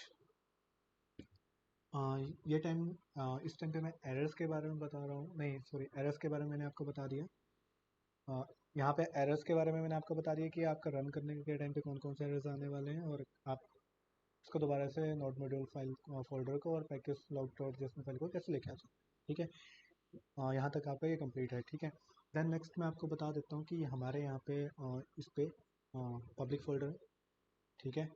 पब्लिक फोल्डर आपका है, इसमें यही फाइल्स रहती हैं, इसमें और कोई फाइल्स नहीं आती। ठीक है। इन केस अगर आप फ्यूचर में कुछ डालना चाहते हो, जैसे आप CSS डालना चाहते हो तो आप डाल सकते हो यहाँ पे, इसको लिंक कर सकते हो, HTML के साथ लिंक कर सकते हो, या फिर JS है उसको लिंक कर सकते हो, या फिर CDN है आप यूज़ करना चाहते हो तो यहाँ से यूज़ कर सकते हो। पर जो अभी मैं प्रोजेक्ट बनाने वाला हूँ वो प्रोजेक्ट एज अ डायनेमिक है, तो मैं आपको डायनेमिक टाइप में ही लेके जाऊँगा, जो मेरे को चाहिए वही लेके जाऊँगा, अदरवाइज़ और बाकी चीज़ें मैं नहीं रखने वाला हूँ, ठीक है। और आप इसमें कर सकते हो, आप यहाँ पे HTML आ जाता है यहाँ पे आपका index.html, ठीक है। और जो HTML है, ठीक है। हाँ, एक और बार मैं आपको फिर से बता देता हूँ, जो भी व्यूज़ हैं व्यूअर्स हैं, जो भी हैं जो स्टार्टिंग कर रहे हैं अभी HTML सीखने की, CSS सीखने की, अगर उनको इसके लिए अलग से प्लेलिस्ट चाहिए, प्लीज़ कमेंट ज़रूर करें, ठीक है। और प्लीज़ शेयर ज़रूर करें वीडियोस को, ठीक है, अपने फ्रेंडों के साथ उसको ज़रूर शेयर करें, ठीक है, तो जिससे बाकियों को भी उनके डाउट्स जो वो क्लियर हों और वो भी सीख सकें, ठीक है। अभी यहाँ पे आप देख रहे हो कि आपके सामने HTML का पूरा फाइल है, ठीक है। अब यहाँ पे HTML में हमारे पास HTML आ गया, हेड आ गया और बॉडी आ गया, ठीक है। बॉडी के अंदर हमारे पास div आ गया जिसकी आईडी रूट है, ठीक है। एक हमारे पास नॉन स्क्रिप्ट आ गया, ठीक है। यहाँ पे लिंक्स आ रहे हैं जो हमारे पास लिंक है, ये लिंक्स वो हैं जो हमारे पास इसके लिंक्स हैं, जैसे मैनिफेस्ट जेसन है तो ये मैनिफेस्ट जेसन का लिंक है, ठीक है। हमारे पास इसका है तो इसका लिंक है। वैसे आप डायरेक्टली लिंक आप बनाना चाहते हो तो ऐसे भी बना सकते हो डायरेक्टली, मतलब जैसे हम नॉर्मल शॉर्टकट वैसे करते हैं, डॉट करके ऐसे, डॉट स्लैश करके ऐसे वैसे बना सकते हो।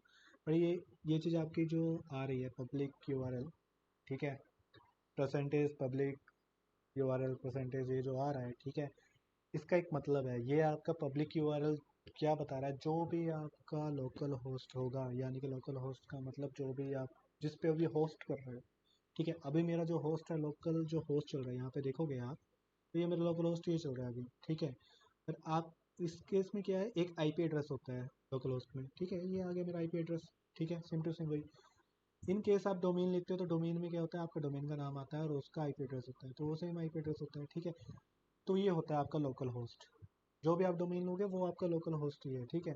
तो वो पब्लिक URL ही हुआ है, इसके केस में वो पब्लिक URL ही हुआ, तो वो ऑटोमेटिक क्या करेगा, जो पब्लिक URL है वो यहाँ पे दे देगा। मैं इस केस में आपको दिखाता हूँ, यहाँ पे पब्लिक URL दिया है इसने, ठीक है, और मैनिफेस्टेशन किया हुआ है यहाँ पे, ठीक है। यहाँ पे क्या है, ये हमारा ये हुआ था यहाँ पे, ठीक है। तो यहाँ पे आप देखोगे जो यहाँ पे लिंक्स आ रहे हैं, देखो पब्लिक URL दिया, उसमें लिंक नहीं दिया है, बिकॉज ऑफ यहाँ पे वैसे आ रहा है ऐसे स्लैश करके दे दिया उसने, बट वो समझ गया है, ठीक है। बट लोकल होस्ट का ये होता है, यहाँ पे कई बार URL भी आ जाता है, ये देखो आ रहा है यहाँ पे, जैसे आप देख रहे हो यहाँ पे लोकल होस्ट आ रहा है लिखा हुआ, ठीक है। और यहाँ पे बेसिक शो नहीं कर रहा है, बट वैसे शो करता है, यहाँ पे इस टाइम पे शो नहीं कर रहा है बट शो करता है। आप किसी और फ्रेमवर्क में जाओगे वहाँ पे देखोगे तो ऐसे शो करेगा ज़रूर, ठीक है, जैसे यहाँ पे नीचे लिखा है, ठीक है। तो ऐसे ही मतलब आपका URL बनता है, ठीक है, वो अपने आप ले लेता है, जो भी आपका डोमेन होगा अपने आप ले लेगा, ठीक है। उस केस के लिए यहाँ पे इन्होंने बताया हुआ है यहाँ पे, ठीक है। लेकिन इन केस हमारे वाले केस में हमको ये नहीं चाहिए, हमको हमारे वाले केस में हम क्या करने वाले हैं, हम डायनेमिक करने वाले हैं। क्यों हम डायनेमिक करने वाले हैं इसको, ठीक है। और यहाँ पे मैं बता देता हूँ, हेड में जितना भी चीज़ आ रही है वो हमको नहीं चाहिए, ये हेड में जो चीज़ आ रही है वो नहीं चाहिए, लैंग्वेज आ रहा है वो हमें नहीं चाहिए। अब वो हमारे पर डिपेंड करती है बात कि हम लैंग्वेज क्या प्रोवाइड करने वाले हैं। अलग अलग कंट्री में अलग अलग लैंग्वेज है, और शायद हो सकता है कि जिस कंट्री में हो वो अपनी ही लैंग्वेज में वहाँ पे प्रोवाइड करे, ठीक है। तो उस केस के ऊपर जो लैंग्वेज है वो डायनेमिक ही होती है, ठीक है, डायनेमिक आती है। ऐसा भी होता है कि कई एप्लीकेशंस ऐसी होती हैं जिसमें अलग अलग लैंग्वेज होती है, कोई जर्मनी की होगी, रशिया की होगी, या फिर अलग अलग की होगी, ठीक है। तो उस केस में जो है वो यूज़र क्या करता है, उसको सेलेक्ट करता है, उसके हिसाब से वो HTML जो है वो अपना लैंग्वेज चेंज कर लेता है, ठीक है। उसका ये चलता है, ठीक है। और यहाँ पे हमें नॉन स्क्रिप्ट नहीं चाहिए। वैसे आप यहाँ पे नॉन स्क्रिप्ट में पढ़ोगे कि यहाँ पे इसमें कमेंट लिखा हुआ है, आप भी ऐसे कुछ कमेंट डालना चाहते हो डाल सकते हो, नॉन स्क्रिप्ट का काम यही होता है वैसे ज़्यादातर। वैसे कमेंट देने का काम और भी होता है, नॉन स्क्रिप्ट का काम मतलब ये स्क्रिप्ट नहीं है, बस इतना सा काम है इसका, ये टैग का मतलब यही है, ठीक है। तो आप इसको हटा सकते हो। और मैं यहाँ पे साथ में कमेंट भी हटाने वाला हूँ, कि वो सिर्फ ये कमेंट आप रखना चाहो तो रख सकते हो, बट मैं इनके सपने वाले केस में हटाने वाला हूँ, क्योंकि मेरे को ज़्यादा नहीं चाहिए, जितना हो सके उतना शॉर्ट में करने वाला हूँ। साथ में मैं आपको ये बता देता हूँ कि जैसे आपने अभी यहाँ पे डिव के अंदर आईडी आ रही है, तो ये आईडी के अंदर ये जितना भी हमारा वेबसाइट है वो इसी के अंदर लोड होती है। पर आप इसको चेंज कर सकते हो, अगर आप चाहते हो कि डिव के अंदर लोड ना करे तो आप इसको उठा के यहाँ पे डाल सकते हो बॉडी के अंदर, ठीक है। तो बॉडी के अंदर भी आप डाल दोगे तो बॉडी के अंदर जैसे आप डालोगे तो ये बॉडी के अंदर आएगा, डिव के अंदर नहीं आएगा। जो वेबसाइट है वो बॉडी के अंदर आएगी और डिव हटा दिया हमने। ठीक है, एक आ गई। अब हमें इसमें से ये फेविकॉन आइकन, ये आइकन्स जो भी हैं मैनिफेस्ट वगैरह, ये हमें नहीं चाहिए, हम इसको हटा दें। ठीक है, क्योंकि हम वो डायनेमिक लेके आने वाले हैं, हम उसको बैक एंड के थ्रू लेके आएंगे, ना कि ऐसे हम डायरेक्टली लेके आएंगे। ठीक है, उसको हम बैकएंड के लिए बैकएंड के थ्रू लेके आएंगे। बट फिलहाल बैकएंड का जब स्टार्ट करेंगे हम उस टाइम पे लेके आएंगे। बट हम फिलहाल फ्रंट एंड को उतना बना लेंगे कि जो हमारा रहेगा, और जब हमारा बैकएंड का टाइम चलेगा तो उस टाइम पे हम उसको बैकएंड के हिसाब से मैनेज कर लेंगे और उसको बैकएंड में डाल देंगे। ठीक है, लेकिन हमारा जो यूआई है वो तो चाहिए, क्योंकि हमें कई फ्रेमवर्क्स इसमें यूज़ करने हैं, जैसे कि बूटस्ट्रैप हो गया। ठीक है, वो हमें यूज़ करना है, तो उस केस के लिए फिर हमें जितने भी वो सीडीएन्स वगैरह चाहिए, हमें कुछ फाइल्स होंगी जो स्क्रिप्ट्स होंगी वो चाहिए सीडीएन, या फिर कुछ ऐसी फाइल्स होंगी जो हमें मतलब वैसे चाहिए होंगी। ठीक है, फिलहाल तो अभी हम सीडीएन देखेंगे, बाकी हम लोकल स्टोर में हम बाद में डालेंगे उसको। वैसे आप लोकल अपने प्रोजेक्ट में भी डाल के उसको चला सकते हो, अपने ही मतलब विदाउट सीडीएन, अपने ही प्रोजेक्ट का अपना ही जो सर्वर है उसका यूज़ करके आप उसको यूज़ कर सकते हो। अदरवाइज़ आप सीडीएन यूज़ करना चाहते हो सीडीएन यूज़ कर सकते हो। ठीक है, उसके इसमें हो जाएगा। ठीक है, तो वो हम रेडी करेंगे। ठीक है, उसके बाद ये हमारे पास पब्लिक फोल्डर का काम इतने था, लेकिन जो मतलब सीखना चाहते हैं, जो कर रहे हैं एज अ डेमो, और जिनका थोड़ा सा लग करता है, वो यहाँ पे अपना CSS फोल्डर बना के, या फिर जो भी थीम है, या फिर नया थीम है किसी ने बनाया ऑलरेडी थीम, वो रैक में चाहता है बनाया, मतलब रैक में उसको डालना चाहता है, तो वो अपने CSS वगैरह यहाँ पे डाल सकता है।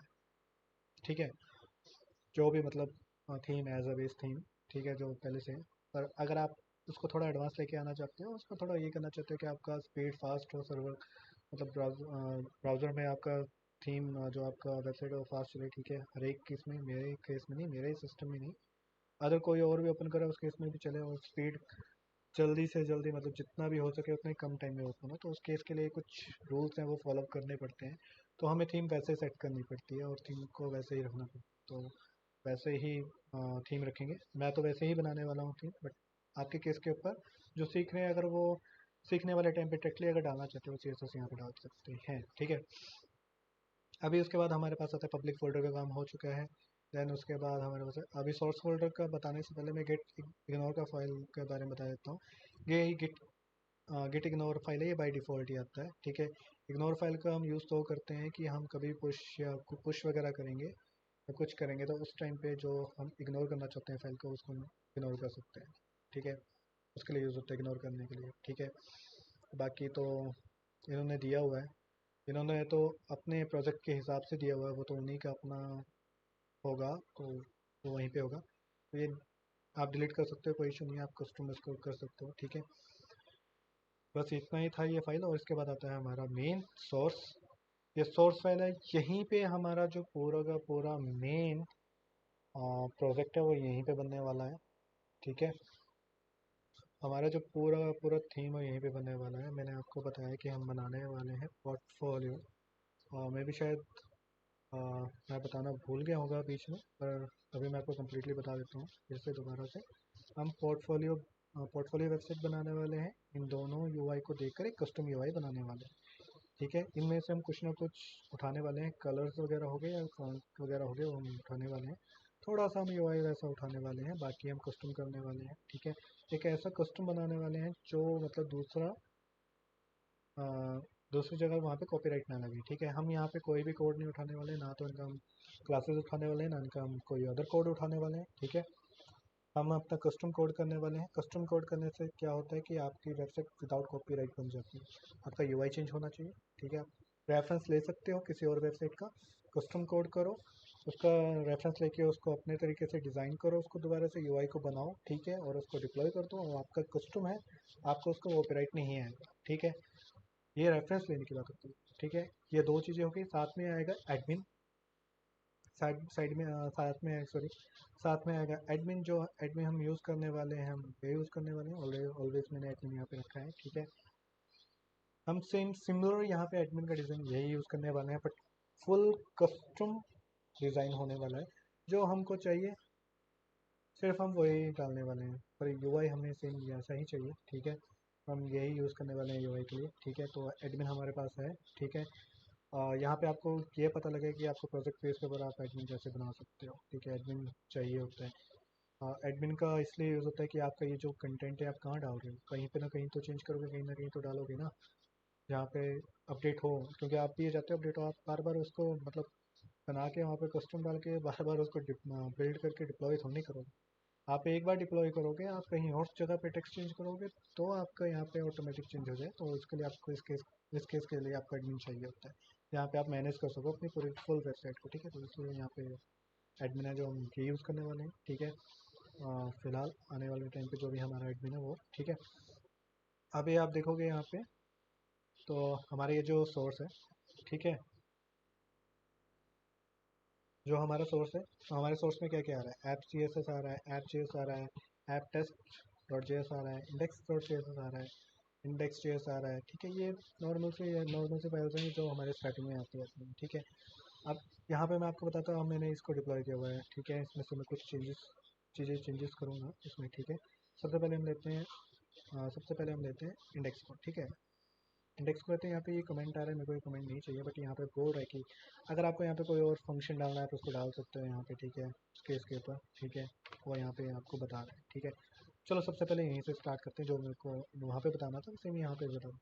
मान लो कि मेरे पास यहाँ पे इंपोर्ट किया हुआ है मैंने, यहाँ पे रेक बाई डिफ़ॉल्ट इंपोर्ट है, यहाँ पे रेक डॉम भी इंपोर्ट है, ठीक है। जो यहाँ पे वो तो होना चाहिए।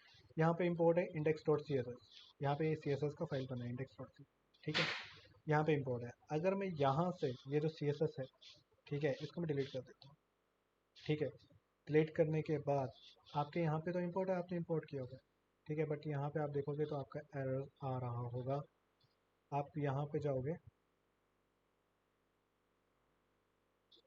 यहाँ जाओगे तो देखोगे आपके पास यहाँ पे भी एरर शो हो रहा है, ठीक है। एरर बता रहा है, सोर्स बता रहा है, ये source index dot J S में, मतलब आपका फोल्डर बता रहा है कि कौन से इसमें सोर्स है आपका फोल्डर, उसके अंदर जो इंडेक्स डॉट जे एस है उस फाइल में आपका एरर आ रहा है, ठीक है।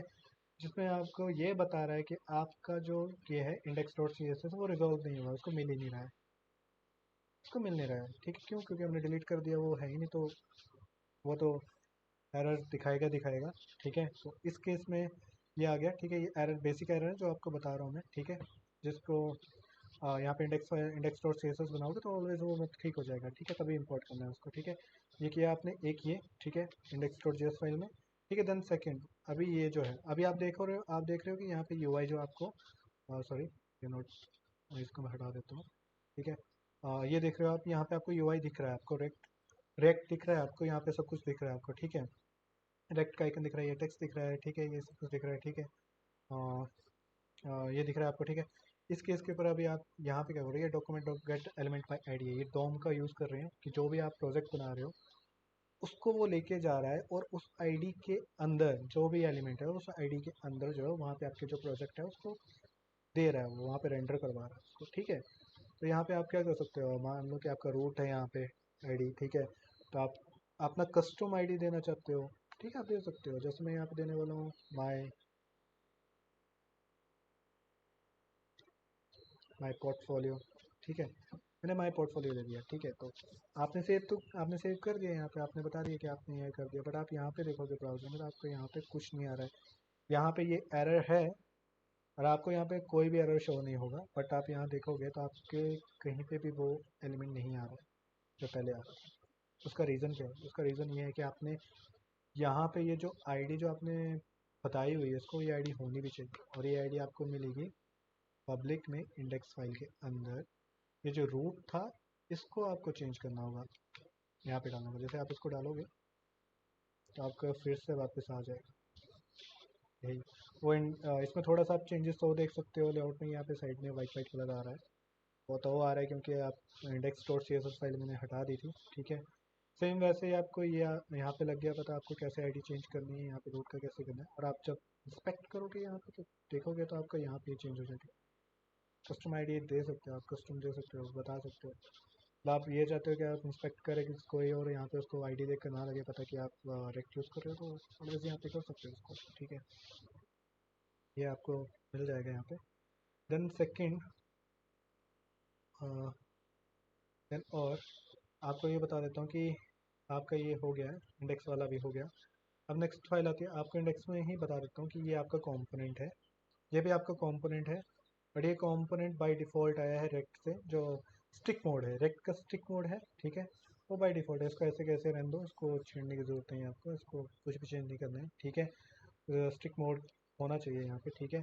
देन यहाँ पे आपको ये दिख रहा है कंपोनेंट, ये कंपोनेंट है जो बाय डिफ़ॉल्ट आया था। ये आया था हमारा जब हमने रेक्ट इंस्टॉल किया था वो। पर आप कस्टम भी कंपोनेंट बना के यहाँ पे दे सकते हो, ज़रूरी नहीं है कि यही ऐप नाम का आपने यहाँ पे देना है। आप अपने किसी भी नाम से आप बना के उसको राउट दे सकते हो, आप उसको मतलब आप इसको कुछ भी दे सकते हो, यहाँ पे कोई भी कंपोनेंट दे सकते हो, ठीक है। जैसे आपका नीड है, जैसे भी आपका प्रोजेक्ट है उसकी नीड के बेस के ऊपर, ठीक है। तो यहाँ पे एक ये है, ठीक है। अब मैं आपको ये दिखा देता हूँ कि आपने यहाँ पे मान लो कि इंपोर्ट है, ये हमारे पास ऐप है, ये बताया हुआ है, ये देखो ये है, ये बता रहा है कि ऐप नाम का जो कंपोनेंट है इंपोर्ट किया है फ्रॉम ऐप से, मतलब ऐप से किया है। तो ऐप कौन सा, ये ऐप ही है। यहाँ पे डॉट जेएस लगाने की जरूरत नहीं पड़ेगी आपको इंपोर्ट करते बाद, वो समझ जाएगा कि डॉट जेएस है या डॉट जेएसएक्स है, ठीक है, वो समझ जाएगा। बस आपको इंपोर्ट और उसका नाम वेरिएबल, जो वेरिएबल है, जो भी वेरिएबल बनाना चाहते हो उसका वेरिएबल का नाम, और फ्रॉम कहाँ से किया, कहाँ से निकला, ठीक है। वो अब मान लो कि मैंने यहाँ से इसको किया, यहाँ से इसको किया कमेंट, मैंने इसको सेव किया। सेव करने के बाद आप देखोगे यहाँ पे एक एरर बता रहा है। अब वो एरर यहाँ पे भी बता रहा है, यहाँ पे एरर ये बता रहा है कि उसको ऐप जो है वो फाउंड ही नहीं हुआ। क्यों नहीं हुआ फाउंड? ऐप आपने मेंशन शुरू किया, वहाँ पे आपने कंपोनेंट डाला है, वो रीड कर रहा है कि ऐप है, पर उसको ऐप मिल नहीं रहा है क्योंकि आपने ऐप इंपोर्ट ही नहीं किया। आपने जब तक उसका फाइल इंपोर्ट नहीं करोगे तब तक वो इंपोर्ट नहीं होगा, तो वो एरर देगा। एक एरर ये था यहाँ पे जो आपको पता होना चाहिए बेसिक। जैसे आप दोबारा से इसको डाल दोगे तो आ जाएगा, ठीक है। इन केस अगर आप ये यहाँ पे डालोगे, यहाँ से हटाओगे इसको और आपने इंपोर्ट करके रखा हुआ है, ठीक है, यहाँ पे सेव करोगे, ठीक है, तो आप देखोगे ये चला गया, चला गया, यहाँ पे कुछ नहीं, क्योंकि वो लेगा ही नहीं, वो हमारा आगे का कोड तो वहीं पे पड़ा हुआ है, तो वही फाइल नहीं आएगा तो वो नहीं लेगा। बट आप यहाँ पे चेक करोगे तो आप यहाँ देखोगे कि वार्निंग आ रही है, ठीक है, कंपाइल वार्निंग। वहाँ पे एरर नहीं देगा बट यहाँ एरर दे रहा है। वो ये बता रहा है कि आपको कि आपने जो ऐप है वो डिफाइन किया है, यहाँ पे ये देखो डिफाइन किया है, बट उसका यूज़ नहीं किया है, आपने यूज़ नहीं किया। क्यों? क्योंकि आपने इंपोर्ट किया, यहाँ पे डिफाइन किया है ऐप, ऐप आपने डिफाइन किया, बट यूज़ नहीं किया है क्योंकि मैंने इसको कमेंट कर दिया, ठीक है। इस कमेंट करने के बाद ये यूज़ नहीं हो रहा है यहाँ पे, तो वो एरर इसलिए बताएगा। ये कॉमन एरर है जो आते हैं, जो आपको पता होना चाहिए थोड़ा सा। मतलब ऐसा था कि कई बार प्रोजेक्ट बनाते बार मतलब यहाँ पे कंफ्यूज हो जाते हैं, इसलिए मतलब आपको यहाँ पे बताया कि एरर्स कैसे कैसे होते हैं, कैसे कैसे होते हैं, ठीक है। इसके बाद नेक्स्ट हमारे पास इसका तो हो गया है, ठीक है, यहाँ पे हमारा चला गया, ठीक है। इसके बाद आता है हमारा ऐप डॉट जेएस, सेम यही है हमारे पास। सी एस एस फाइल हमको चाहिए नहीं है तो हम सी एस एस फाइल हटा देते हैं यहाँ से, ऐसे अभी रहने देते हैं। आपको कुछ दिखा देता हूँ मैं, ठीक है। आप देखोगे कि यहाँ पे ये टैग्स हैं। आपको रिएक्ट में मैं बता देता हूँ कि आपके जो क्लोजिंग टैग है वो तो ठीक है, बढ़िया है, क्लोजिंग टैग तो आपको पता है क्लोज होते हैं, बट जो सेल्फ क्लोजिंग टैग होते हैं उनका एक रीज़न होता है। आपका सेल्फ क्लोजिंग टैग हमेशा जो होंगे, आप कभी भी एस्टिमल कर रहे होंगे इमेज, ठीक है, S R C equal to, ठीक है, और आप एस्टिमल किया होगा, आपने एस्टिमल करके सेल्फ क्लोजिंग टैग आपने ऐसे लिखा होगा, ठीक है। जब आप ऐसे आप ऐसे लिखोगे सेल्फ क्लोजिंग टैग वहाँ पे, जब आप एस्टिमल लिखते हो तो सेल्फ क्लोजिंग टैग आप ऐसे लिखते हो वहाँ पे। जब आप सेव करोगे यहाँ पे एरर देगा, वो बता देगा कि आपका एरर है, अनएक्सेप्टेड एरर है, आपका जे एस एक्स के क्लोजिंग टैग का जो है वो उसका एरर आ रहा है आपको, मतलब क्लोजिंग टैग का एरर बता रहा है जे एक्स एक्स का, ठीक है। ये file J S X type ही है, ठीक है। तो बस ये एक्सटेंशन हमने जे एस लिखा हुआ है, ठीक है, यहाँ पे जे एस बट है जे एस एक्स से ये भी, ठीक है। तो यहाँ पे बता रहा है कि यहाँ पे क्लोजिंग टैग का एरर आ रहा है, ठीक है। वो क्यों आ रहा है एरर? आपका जब आप क्लोजिंग टैग यहाँ पे क्लोज ऐसे करोगे तब वो एरर है, तो वो एरर चला गया। बट यहाँ पे एक और एरर आ रहा है, और ये एरर आपको बता रहा है स्ट्रिंग का, इम्पटी स्ट्रिंग का एरर बता रहा है ये बता रहा है आपको image element has been alt prop. इसका अल्ट प्रॉप्ट होना चाहिए, हमने अल्ट नहीं लगा के रखा है, ठीक है। साथ में जो भी मीनिंगफुल टेक्स्ट टू टेक्स्ट होना चाहिए उसका, वो बता रहा है, ठीक है। एस के बारे में बता रही है, एस के रिलेटेड भी है थोड़ा सा कि एस में भी ऐसा चाहिए होता है, और इम्पटी स्ट्रिंग बता रहा है हमारे पास। हमारे पास इम्पटी स्ट्रिंग है ये सोर्स का, तो इसकी वजह से ये आ रहा है, ठीक है। अभी इन केस में ये क्या करता हूँ, इमेज लोगो इमेज है यहाँ डाल दूँ, ठीक है। ये मतलब इंपोर्ट की हुई है, इसको हम इस तरीके से इंपोर्ट करते हैं, ठीक है। तो यहाँ पे फाइल आ गई आपकी, ठीक है। इसको ऐसे इंपोर्ट करते हैं, आपको बता दूंगा जब इंपोर्ट करेंगे नेक्स्ट आने वाले टाइम पे बता दूंगा, और उस टाइम पे ये कर दूंगा, ठीक है। तो वो हो जाएगा, ठीक है। अभी मैं इसको सेव करूँगा, यहाँ पे देखोगे कि आपका जो इमेज है वो स्ट्रिंग वाला नहीं, फिर भी आपका ये बता रहा है कि मेरे ख्याल से उन्होंने यही किया हुआ है, जो किया वो यही किया हुआ है, ठीक है। दिया हुआ है इन्होंने। यहाँ पे जैसे अल्ट डालूंगा तो अल्ट के बाद मेरे ख्याल से चला गया वो, अल्ट डालने के बाद चला गया। उन्होंने मेरे ख्याल से एक ही स्ट्रिंग पे रखा हुआ है, स्ट्रिंग वो पूरा दिया हुआ उन्होंने, ठीक है। बस आपको मैनेज करना है, ठीक है। अल्ट चाहिए यहाँ पे, उसका सोर्स चाहिए, और आपको क्लोजिंग टैग चाहिए, सेल्फ क्लोजिंग टैग चाहिए, ठीक है। ये रहा आपका ये। अब मैं आपको एक चीज़ दिखाता हूँ यहाँ पे, जैसे आपने यहाँ पे इमेज है, इमेज का सोर्स जैसे आपने यहाँ पे सोर्स है आपने डाला नहीं है, और आपने सोर्स यहाँ पे प्रोवाइड किया हुआ है, ठीक है। तब भी आपका एरर आएगा, वो तभी बताएगा कि logo is defined, logo defined है बट लोगो मिल नहीं रहा उसको। यही बात यहाँ पे बता रहा है वो, सेम जैसे CSS वाले टाइम पे बताया था, ठीक है। सेम वही, अब सेम यहाँ पे यही चीज़ है। यहाँ पे मैं इमेज हटा दूंगा तो ये आएगा, ये बता रहा है कि logo is defined but never use, आपने डिफाइन किया है बट इसका यूज़ नहीं किया। सेम वही चीज़ आएगी, ठीक है। ये आ गया, ठीक है। तो ये छोटे से मतलब एक छोटे छोटे चीज़ें हैं जो मतलब याद रखनी चाहिए, याद रखनी है आपको इसमें। उसके बाद हमें तो ये लेआउट चाहिए नहीं है, ना तो हमें ये चाहिए, ठीक है, और ना तो हमें ये चाहिए, ठीक है। अब हमें ये चाहिए नहीं, हम सेव करेंगे फिर से एरर आ गया। अब वो एरर क्यों आ रहा है? वो एरर इसलिए आ रहा है क्योंकि हमें रिटर्न के अंदर, रिटर्न को ब्लैंक नहीं रखना है, रिटर्न के अंदर कुछ ना कुछ रखना है। या तो आप इसको डिफ करके रख लो, डिफ करके रखोगे तो चला जाएगा ये एरर, ठीक है।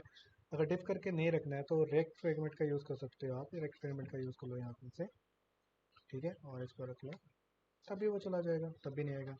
तो ये चीज़ रखनी है। और मैं आपको एक और चीज़ बता देता हूँ, कई बार ऐसा होता है कि आप सोचोगे कि एलिमेंट है। अब यहाँ पे मैं इसको थोड़ा सा कमेंट करता हूँ, ठीक है। यहाँ पे मैं आपको दिखा देता हूँ, ठीक है। आप मान लो कि कई बार आप लेते हो डिफ, मतलब मैंने लिए डिफ, दो डिफ लिए मैंने, तो दो डिव लिए, एक लिए ये एक लिए इसके अंदर, ठीक है। सेव किया, कोई एरर नहीं आया, ठीक वर्क कर रहा है, ठीक है। बट ऐसे ही सेम मैं इसके अंदर ना लूँ, इसके बाद लूँ और इसको सेव करूँ तो ये एरर आएगा। क्यों? क्योंकि ये बोल रहा है फ्रेगमेंट का यूज़ करो। क्योंकि जितना भी आपका ये जो कोड है वो किसी न किसी के अंदर रैप होना चाहिए। या तो उस कोड को पूरे डिव के अंदर रैप कर लो, एक डिव लो, इसके अंदर पूरे सभी डिव को रैप कर लो। या तो अगर डिव को रैप नहीं करना है आपने, तो इसको रेक्ट फ्रेगमेंट के अंदर रख लो। जैसे ये रेक्ट फ्रेगमेंट आ रहा था, अगर आपका ऐसा ऐसा आ रहा है और तो आप उसको ऐसे रख लो, ठीक है। जैसे आप ऐसे रखोगे तो सेव करोगे तो आपका एरर चला जाएगा, एरर नहीं आ रहा है, ठीक है। तो ये थी कुछ छोटी छोटी मतलब बग्स थे ये, जो क्लियर करने थे, जो हैं मतलब जो आते हैं, मतलब जो फेस होते हैं और इसमें कंफ्यूजन होती है जो स्टार्टिंग कर रहे हैं उनके लिए, ठीक है।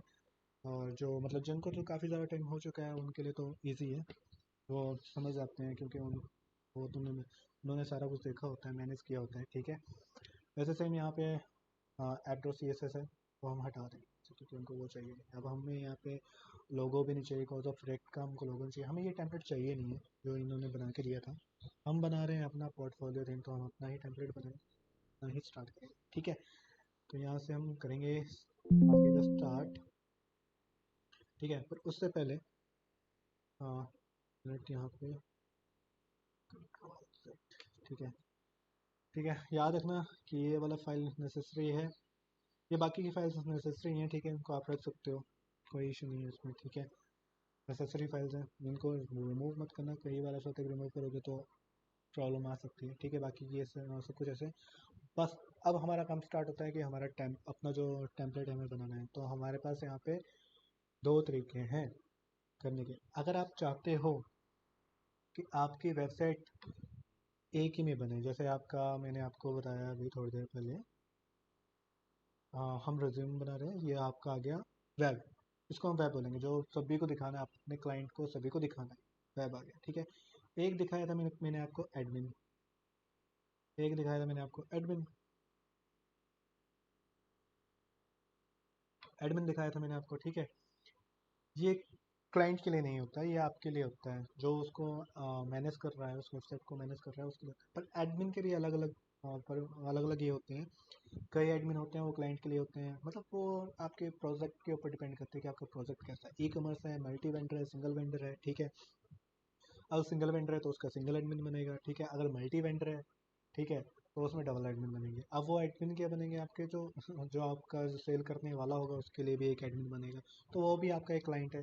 बट जो एक क्लाइंट होगा, वेब क्लाइंट होगा, वो तो सिर्फ देखेगा, वहाँ से वो खरीदेगा। जो एक वेंडर होगा, वो वेंडर आपको वहाँ पे उसको एडमिन चाहिए होगा, उसका एडमिन वहाँ पे बन जाएगा, वो भी क्लाइंट आ गया, ठीक है। तो उस केस के ऊपर मल्टी एडमिन बन जाते हैं, ठीक है। वो आपके डिपेंड करती है बात आपके प्रोजेक्ट के ऊपर कि आपको एडमिन कैसे करना है। बट इन केस वो भी आपका मतलब इजीली बन जाएगा, जिस तरीके से अभी ये बना रहा हूँ उसी तरीके से आपको यहाँ पे समझ आ जाएगा, वो भी आप ऐसे बना सकते हो, ठीक है। इन केस मैं आपको यहाँ पे बता देता हूँ कि हमारे पास दो चीज़ें हैं।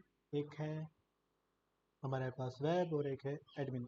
वेब और एडमिन को देखोगे आपका इसका पूरा लुक अलग है और इसका लुक अलग है, और हम यूज़ कर रहे हैं एक सिंगल फ्रेमवर्क रिएक्ट का, ठीक है। और एक ही जगह पे हम बना रहे हैं दोनों चीज़, ठीक है, उसका यूज़ कर रहे हैं। पर अगर आप करना चाहते हो यूज़ अलग, मतलब अलग अलग यूज़ करना चाहते हो, आप चाहते हो कि आप एडमिन अलग बनाओ उसको और वेब अलग बनाओ, तो आप अलग अलग फ्रेमवर्क दोबारा दोबारा से क्रिएट करके अलग अलग बना सकते हो। एक वेब के लिए बना सकते हो, एक एडमिन के लिए बना सकते हो, आप वैसे भी कर सकते हो, ठीक है, ऐसे भी कर सकते हो। लेकिन उससे पहले मैं आपको बता देता हूँ कि मैं जो बनाने वाला हूँ उसके लिए सबसे पहला एक आएगा बैकएंड। ये फोल्डर उस टाइम पे काम आएगा जिस टाइम पे मैं बैकएंड करूँगा आने वाले टाइम पे। बट मैं क्रिएट अभी कर लूँगा, बिकॉज ऑफ मैं फोल्डर्स क्रिएट कर रहा हूँ, ठीक है। देन सेकंड, उसके बाद हमारे पास जो भी मैंने बताया था आपको कि हमारा यूआई, जितना भी रेड का यूआई है वो यहाँ पे बनने वाला है, हमारा प्रोजेक्ट सोर्स के अंदर बनने वाला है, ठीक है। तो यहाँ पे मैं आपको सिंपल, अगर सिंगल बनाना चाहते हो, आप मान लो कि वेब ही बनाना चाहते हो, सिर्फ वेब, एडमिन के लिए आप अलग फ्रेमवर्क, दोबारा से फ्रेमवर्क डाउनलोड करके उसको दोबारा से वहाँ पे अलग बनाना चाहते हो, तो आप उस केस में आप कैसे कैसे फोल्डर बनाओगे। उस केस के ऊपर आपका फोल्डर आएगा पहला असीड्स, असीड्स नाम का फोल्डर आएगा, ठीक है। उसके बाद आपका एक फोल्डर आएगा कंपोनेंट, कंपोनेंट्स नाम का फोल्डर आ गया, ठीक है। कंपोनेंट नाम के फोल्डर के अंदर आपका एक और फोल्डर आएगा लेआउट। अगर आप केस में लेआउट है, मैं आपको बता देता हूँ लेआउट केस क्या है। लेआउट केस के ऊपर आप मान लो कि आपका एडमिन है, तो एडमिन वाले टाइम पे हेडर नहीं आएगा। कई मतलब पेजेस ऐसे होते हैं जिसमें आपका हेडर नहीं होते, ठीक है, फुटर नहीं होता। या फिर जैसे आपके एरर आ रहे हैं, एरर पेजेस बना रहे हैं, तो उसमें भी हेडर फुटर नहीं होता, तो उस केस में लेआउट कर चुका है। कई केस ऐसे होता है कि आपका लेआउट चेंज होता है। अभी एडमिन में देखो, एडमिन में क्या होता है, हेडर आ रहा है, ऊपर साइड बार भी आ रही है, साथ में आपका कंटेंट आ रहा है, ठीक है। तो उस केस में हमारा जो चलता है लेआउट चलता है, लेआउट्स, ठीक है, लेआउट्स आएगा, ठीक है। और हमारे यहाँ पे आएगा एक नया फोल्डर पेजेस, ठीक है। हम हमने इसको डिवाइड किया, हम जो भी कंपोनेंट है हम कंपोनेंट यहाँ बनाएंगे, पेजेस के अंदर हम पेजेस को मैनेज करेंगे, लेआउट के अंदर हम लेआउट को मैनेज करेंगे, असीड्स के अंदर हम असीड्स को ही मैनेज करेंगे, ठीक है। अब असीड्स के अंदर हमारे पास क्या क्या आता है, अब इन केस में मैं आपको बता देता हूँ। अगर आप डायनेमिक कर रहे हो तो आप उसमें बाय डिफ़ॉल्ट इमेजेस डालो तो वो बढ़िया रहेगा, क्योंकि आप बैकएंड करने के बाद जो दूसरे इमेजेस हैं वो वहाँ से अपलोड करके डाल सकते हो। इसमें आपका स्पेस भी बचेगा, आपका ये भी काम भी हो रहा है, साथ में वही हो रहा है, आपका ज़्यादा डाटा वहाँ पे नहीं हो रहा है, आप उसको ढूंढ के आपको डिलीट नहीं करना पड़ेगा, ठीक है। एक एक बढ़िया सी बात, जो डेवलपमेंट करना जानते हैं, डेवलपमेंट करते हैं, ठीक है, उनको पता है कि कैसे मतलब इमेज ना हो तो बाय डिफ़ॉल्ट इमेज क्या आती है क्या नहीं आती, ठीक है, उनको पता है। और जिनको नहीं पता है, जो सिर्फ फ्रंट एंड अभी तक आप जो फ्रंट एंड ही कर रहे हैं, ठीक है, उनके केस के लिए तो मैं ये बोलूँगा कि आप इमेजेस यहाँ पे डाल सकते हो, ठीक है, और कर सकते हो, ठीक है, कोई भी इमेजेस डाल सकते हो अपने यूआई के लिए, ठीक है। तो यहाँ पे मैं फोल्डर कर दूँगा क्रिएट इमेजेस, ठीक है। अब यहाँ पे आपकी बात आती है कि आपको एक नया फोल्डर यूज़ करना है। आप सी एस एस, मैंने आपको बताया था कि आप जो भी है अलग अलग बनाओगे, हर एक चीज़ अलग अलग चीज़ करोगे। मतलब उस टाइम पे मैंने आपको बताया था कि आपका थीम है ऑलरेडी बना पड़ा है, थोड़ी टाइम पहले जब मैंने public index dot H T M L के बारे में बता रहा था वहाँ पे, तो उस टाइम पे मैंने ये कहा था आपको कि यहाँ पे आप देखोगे तो यहाँ पे आप सी एस एस डाल सकते हो, जैसे यहाँ पे डाल सकते हो, ठीक है। बट यहाँ पे ये है कि अगर आपका थीम है तो आप यहाँ पे डाल सकते हो, जो फ्रंट एंड कर रहे हैं वो, मतलब जो सीख रहे हैं उनके लिए ठीक है, बढ़िया। बट इन केस अगर आपको अपनी वेबसाइट की स्पीड बढ़ानी है, उसको और ज़्यादा फास्ट करना है, तो उस केस के ऊपर क्या करना है, उस टाइम पे आपका सी एस एस यहाँ नहीं डलेगा, सी एस एस आपका असिस्ट फोल्डर के अंदर यहाँ डलेगा। ठीक है, उसको आपको इंपोर्ट करना पड़ेगा सी एस एस को। ठीक है, और यहाँ पे आपकी दो चीज़ें आ सकती हैं, यहाँ पे सी एस एस आ सकता है और सैस आ सकता है। ठीक है, सैस के लिए आपको पैकेज इंस्टॉल करना पड़ेगा, सी एस एस के लिए आपको पैकेज इंस्टॉल नहीं करना पड़ेगा। ठीक है, आप सी एस एस डायरेक्टली आप सी एस एस लिख सकते हो। सैस में थोड़ा बहुत चेंजेस होते हैं, as a C S S से सिमिलर होते हैं, मिक्सिंग वगैरह चलता है, और अगर जिसको आता है वो कर सकता है वहाँ पे। ठीक है, जैसे भी अपनी वेबसाइट अपने थीम को बनाना चाहता है वैसे कर सकता है। ठीक है, वो सब कुछ कर सकता है, तो यहाँ पे बना सकता है। अगर आपके पास आप सी एस एस यूज़ करना चाहते हो तो सी एस एस का फोल्डर बनाए यहाँ पे, अगर नहीं करना चाहते सी एस एस का फोल्डर तो एस सी एस एस का फोल्डर बनाए। ठीक है, ये थे मेन डायरेक्टरी हमारी, जहाँ पे हमारा ये आना था सिर्फ एक सिंगल फ्रेमवर्क के लिए, जो सिंगल फ्रेमवर्क है उसके लिए, मतलब अगर आप वेब बनाना चाहते हो तो वेब के लिए, अगर आप एडमिन बनाना चाहते हो तो सिर्फ एडमिन के लिए, अगर दोनों ही मतलब अलग अलग बना रहे हो ना, मतलब फ्रेमवर्क अलग अलग डाउनलोड कर रहे हो उसके लिए। ठीक है, पर इन केस अगर आप दोनों ही चीज़ें एक ही जगह पे करने वाले हो, चाहते हो कि आप नहीं दोनों चीज़ें एक ही जगह पे करो, तो उस टाइम पे आपका जो बनेंगे दो फोल्डर बनेंगे, एक बनेगा वेब और एक बनेगा एडमिन। मतलब वो आपके ऊपर है कि आप एडमिन एरिया लिखते हो तो एडमिन एरिया भी चल पड़ेगा। ठीक है, वेब लिखते हो तो वेब भी चल पड़ेगा। ठीक है, यहाँ पे आप पेजेस से लेकर और ये, ठीक है, कट करेंगे हम इसको, सबसे पहले हम डालेंगे वेब में, ये वेब के अंदर आना चाहिए। अब यहाँ पे थोड़ा लॉजिक चेंज हो रहा है कि आपके यहाँ पे वेब और एडमिन दोनों को एक साथ ही यहाँ पे करना चाहते हो, एक ही जगह पे कोड, एक ही फ्रेमवर्क में। ठीक है, उसके लिए ये, ठीक है, यहाँ पे आना चाहिए और यहाँ पे इसको ही कॉपी करना है और एडमिन के अंदर भी। ठीक है, तो ये एडमिन में भी आपका बन गया, लेआउट बन गया, मतलब एडमिन में भी आपका स्ट्रक्चर बन गया, फोल्डर स्ट्रक्चर बन गया, और वेब के लिए भी यहाँ पे फोल्डर स्ट्रक्चर बन गया। तो अभी के लिए फ़िलहाल यहीं तक का था, आज का जो कॉन्सेप्ट था वो यहीं तक का था, कि आपको कैसे कैसे ये करना है, कैसे कैसे बनाना है, कैसे कैसे फोल्डर स्ट्रक्चर बनाने हैं। नेक्स्ट वीडियो से हम स्टार्ट करेंगे, हम नेक्स्ट कुछ हम प्लगइन्स जो हैं, प्लगइन्स एज अ मतलब फ्रंट एंड वाले बोलते हैं, जैसे हम प्लगइन्स यूज़ करते हैं वैसे हमारे यहाँ पे होते हैं ये होते हैं हमारे पैकेजेस, तो आप प्लगइन्स ही समझ लो उसको। ठीक है, तो हम पैकेजेस यहाँ पे इंस्टॉल करेंगे, उसका यूज़ करेंगे यहाँ पे। ठीक है, कंपोनेंट बनाएंगे, आने वाले टाइम पे हम कंपोनेंट बनाएंगे, उसकी स्टार्टिंग करेंगे। तो हम अपना जो टेम्पलेट है उसके आगे आने वाले टाइम पे स्टार्टिंग करेंगे। ठीक है, तो मिलते हैं फिर नेक्स्ट वीडियो में। Thank you.